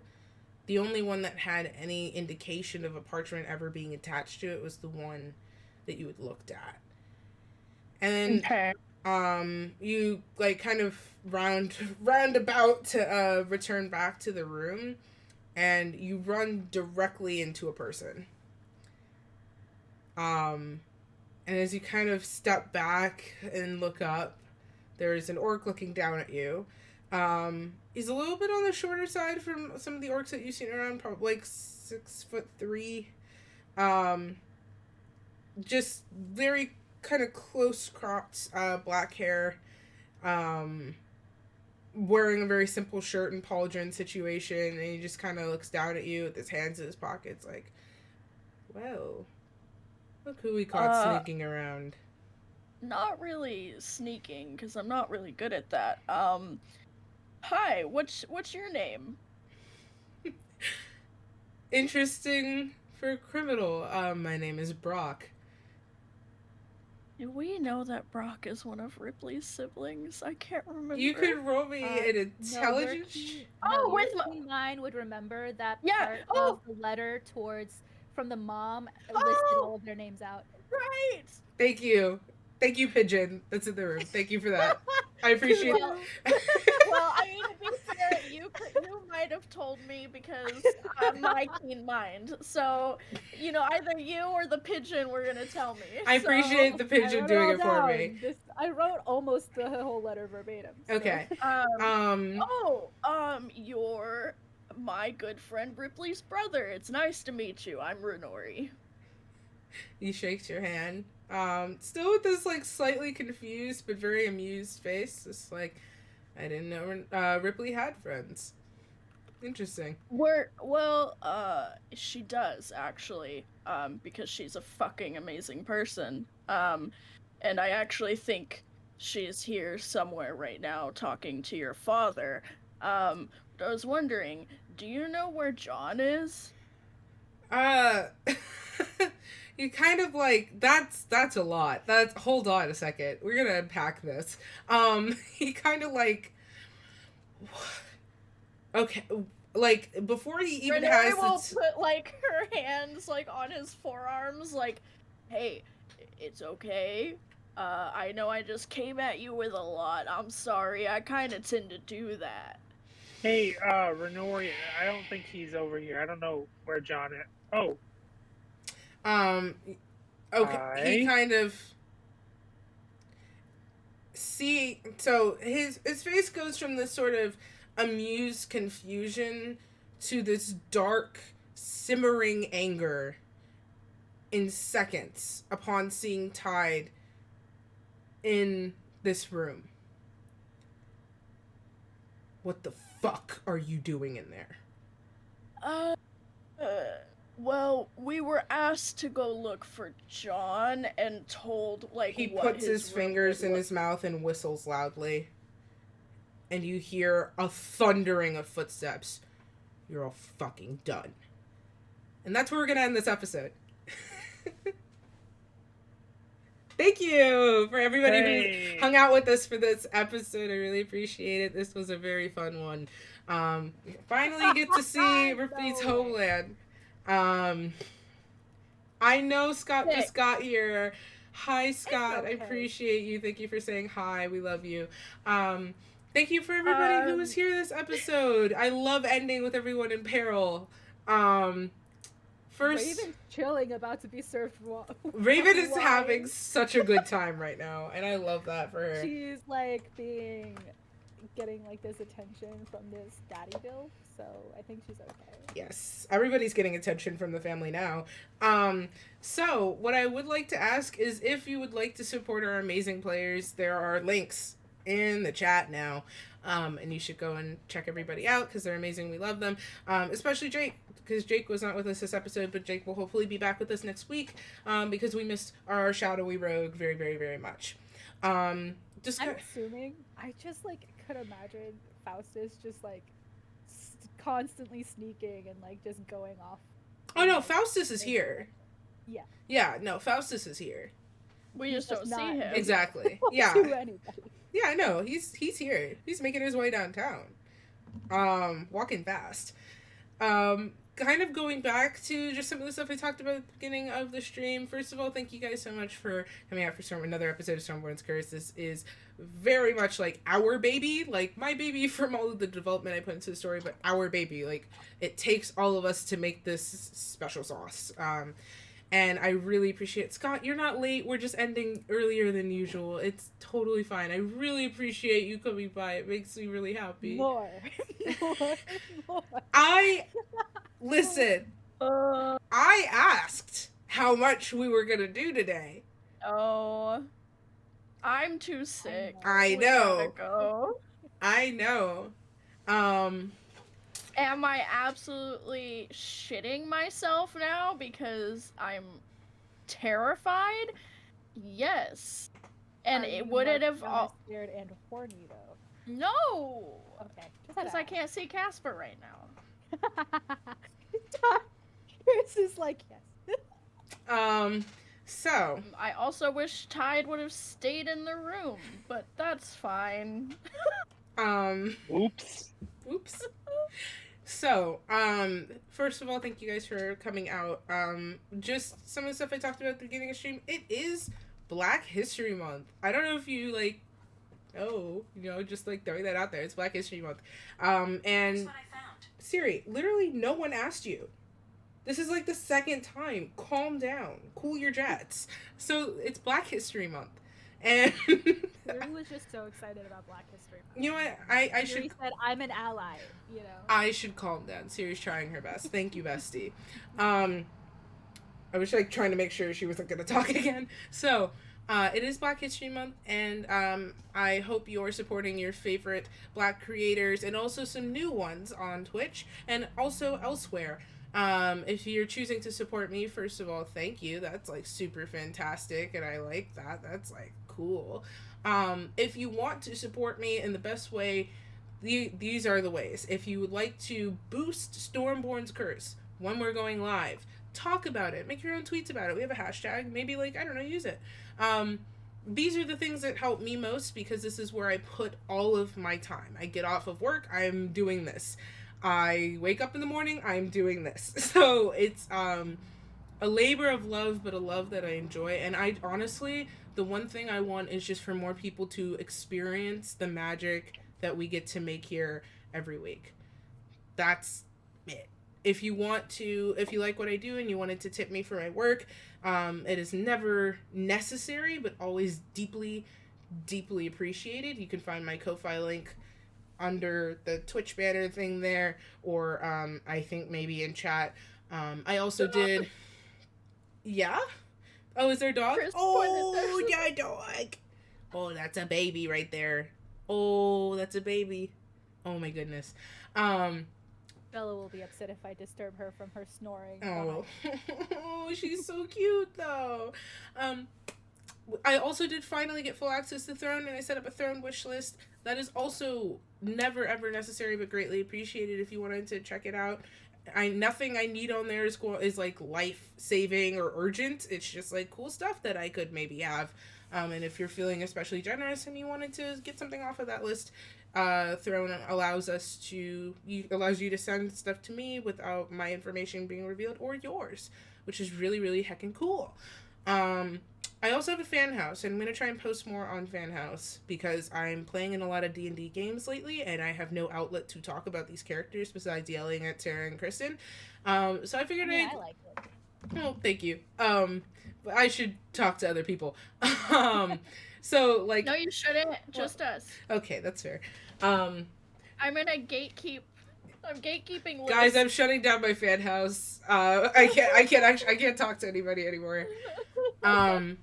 No, but like the fan house will be up. I just posted recently an introduction to the warlock. I'm actually gonna play my first session tomorrow. I'm playing a warlock for the very first time. His name is Calix Valdair. He goes by Cal. And I am very, very proud of his backstory. If you want to check it out, you can use code Stormborn for your first month free on the fan house. And I dropped the price to $2. So it's like pretty neat. It was like free. Yeah, basically. It's like free, but $2, you know? It's cheaper than like the student account for Hulu and Spotify and shit. This is true. It's cheaper than a single coffee. This is also true. Sure. I don't know how much coffees cost. I don't pay attention when I swipe for them. It Go depends. to the cart or a bodega, it's like $1, maybe $2. But if you go to Starbucks, it's like $4, $5, $6, $7. That makes sense. One last thing. I'm also going to try being the key word here, to make Mondays a regular streaming day for me now, so that we can play more games. Last week I started Resident Evil 8 for the very first time. I also, over the weekend... For the plot? Yes, for the plot only, and only the plot. For the plot. the plot. Nice, Kristen. Really subtle. I started for the plot, and I'm playing for the I plot. forgot I made that command. Sarah. But I also, over the weekend, watched a playthrough of Resident Evil 7, which is the context I was missing, so I get why Ethan's, like that now. I'm still gonna roast him, but I get why he's, like that now. And if my computer will cooperate, we'll be picking that up next week on Monday. If not, we're gonna pivot probably to finish Little Nightmares, because I keep promising we're gonna finish that game. So that's going to be a regular thing. So yeah, I think all I'm asking for is during Black History Month, first of all, you should be supporting your Black creators all year. But if during Black History Month you wanted to support me specifically, those are the best ways to do it, because they give me the most direct revenue, since Twitch is greedy and doesn't actually support Black creators. They just do it for optics. So that's the best ways to support me directly. With the number one being uplifting Stormborn's Curse, because it is genuinely where I put so much of my love. I also talk about some of the stuff I'm doing on Twitter, if you ever wanted to check that out, that thing I do. Okay, with that being said, I will see you on Monday for games. Like I said, probably continuing Resident Evil from Lady Dimitrescu's Castle. If not, it'll be Little Nightmares. And Stormbird's Curse will return next Friday for our next episode. This was a hell of an episode. This was actually a really fun episode. I'm afraid. Good. The VOD will be going up soon as well. Okay. I'm just finally happy that Raven in a cliffhanger is not the one in peril. Yes. You know? She deserves that. Well, for like the Tuesday that lasted an entire year, basically almost every episode ended with Raven in deep peril. I feel slightly roasted. It's our fault too. Yeah. Share responsibility. We're holding hands. Okay. Thank you guys so much. And we will see you. Well, I will see you. We will see you, because everybody's gonna be there. We will see you, group activity, on Monday for some more games. Okay. Thank you very much. Goodbye.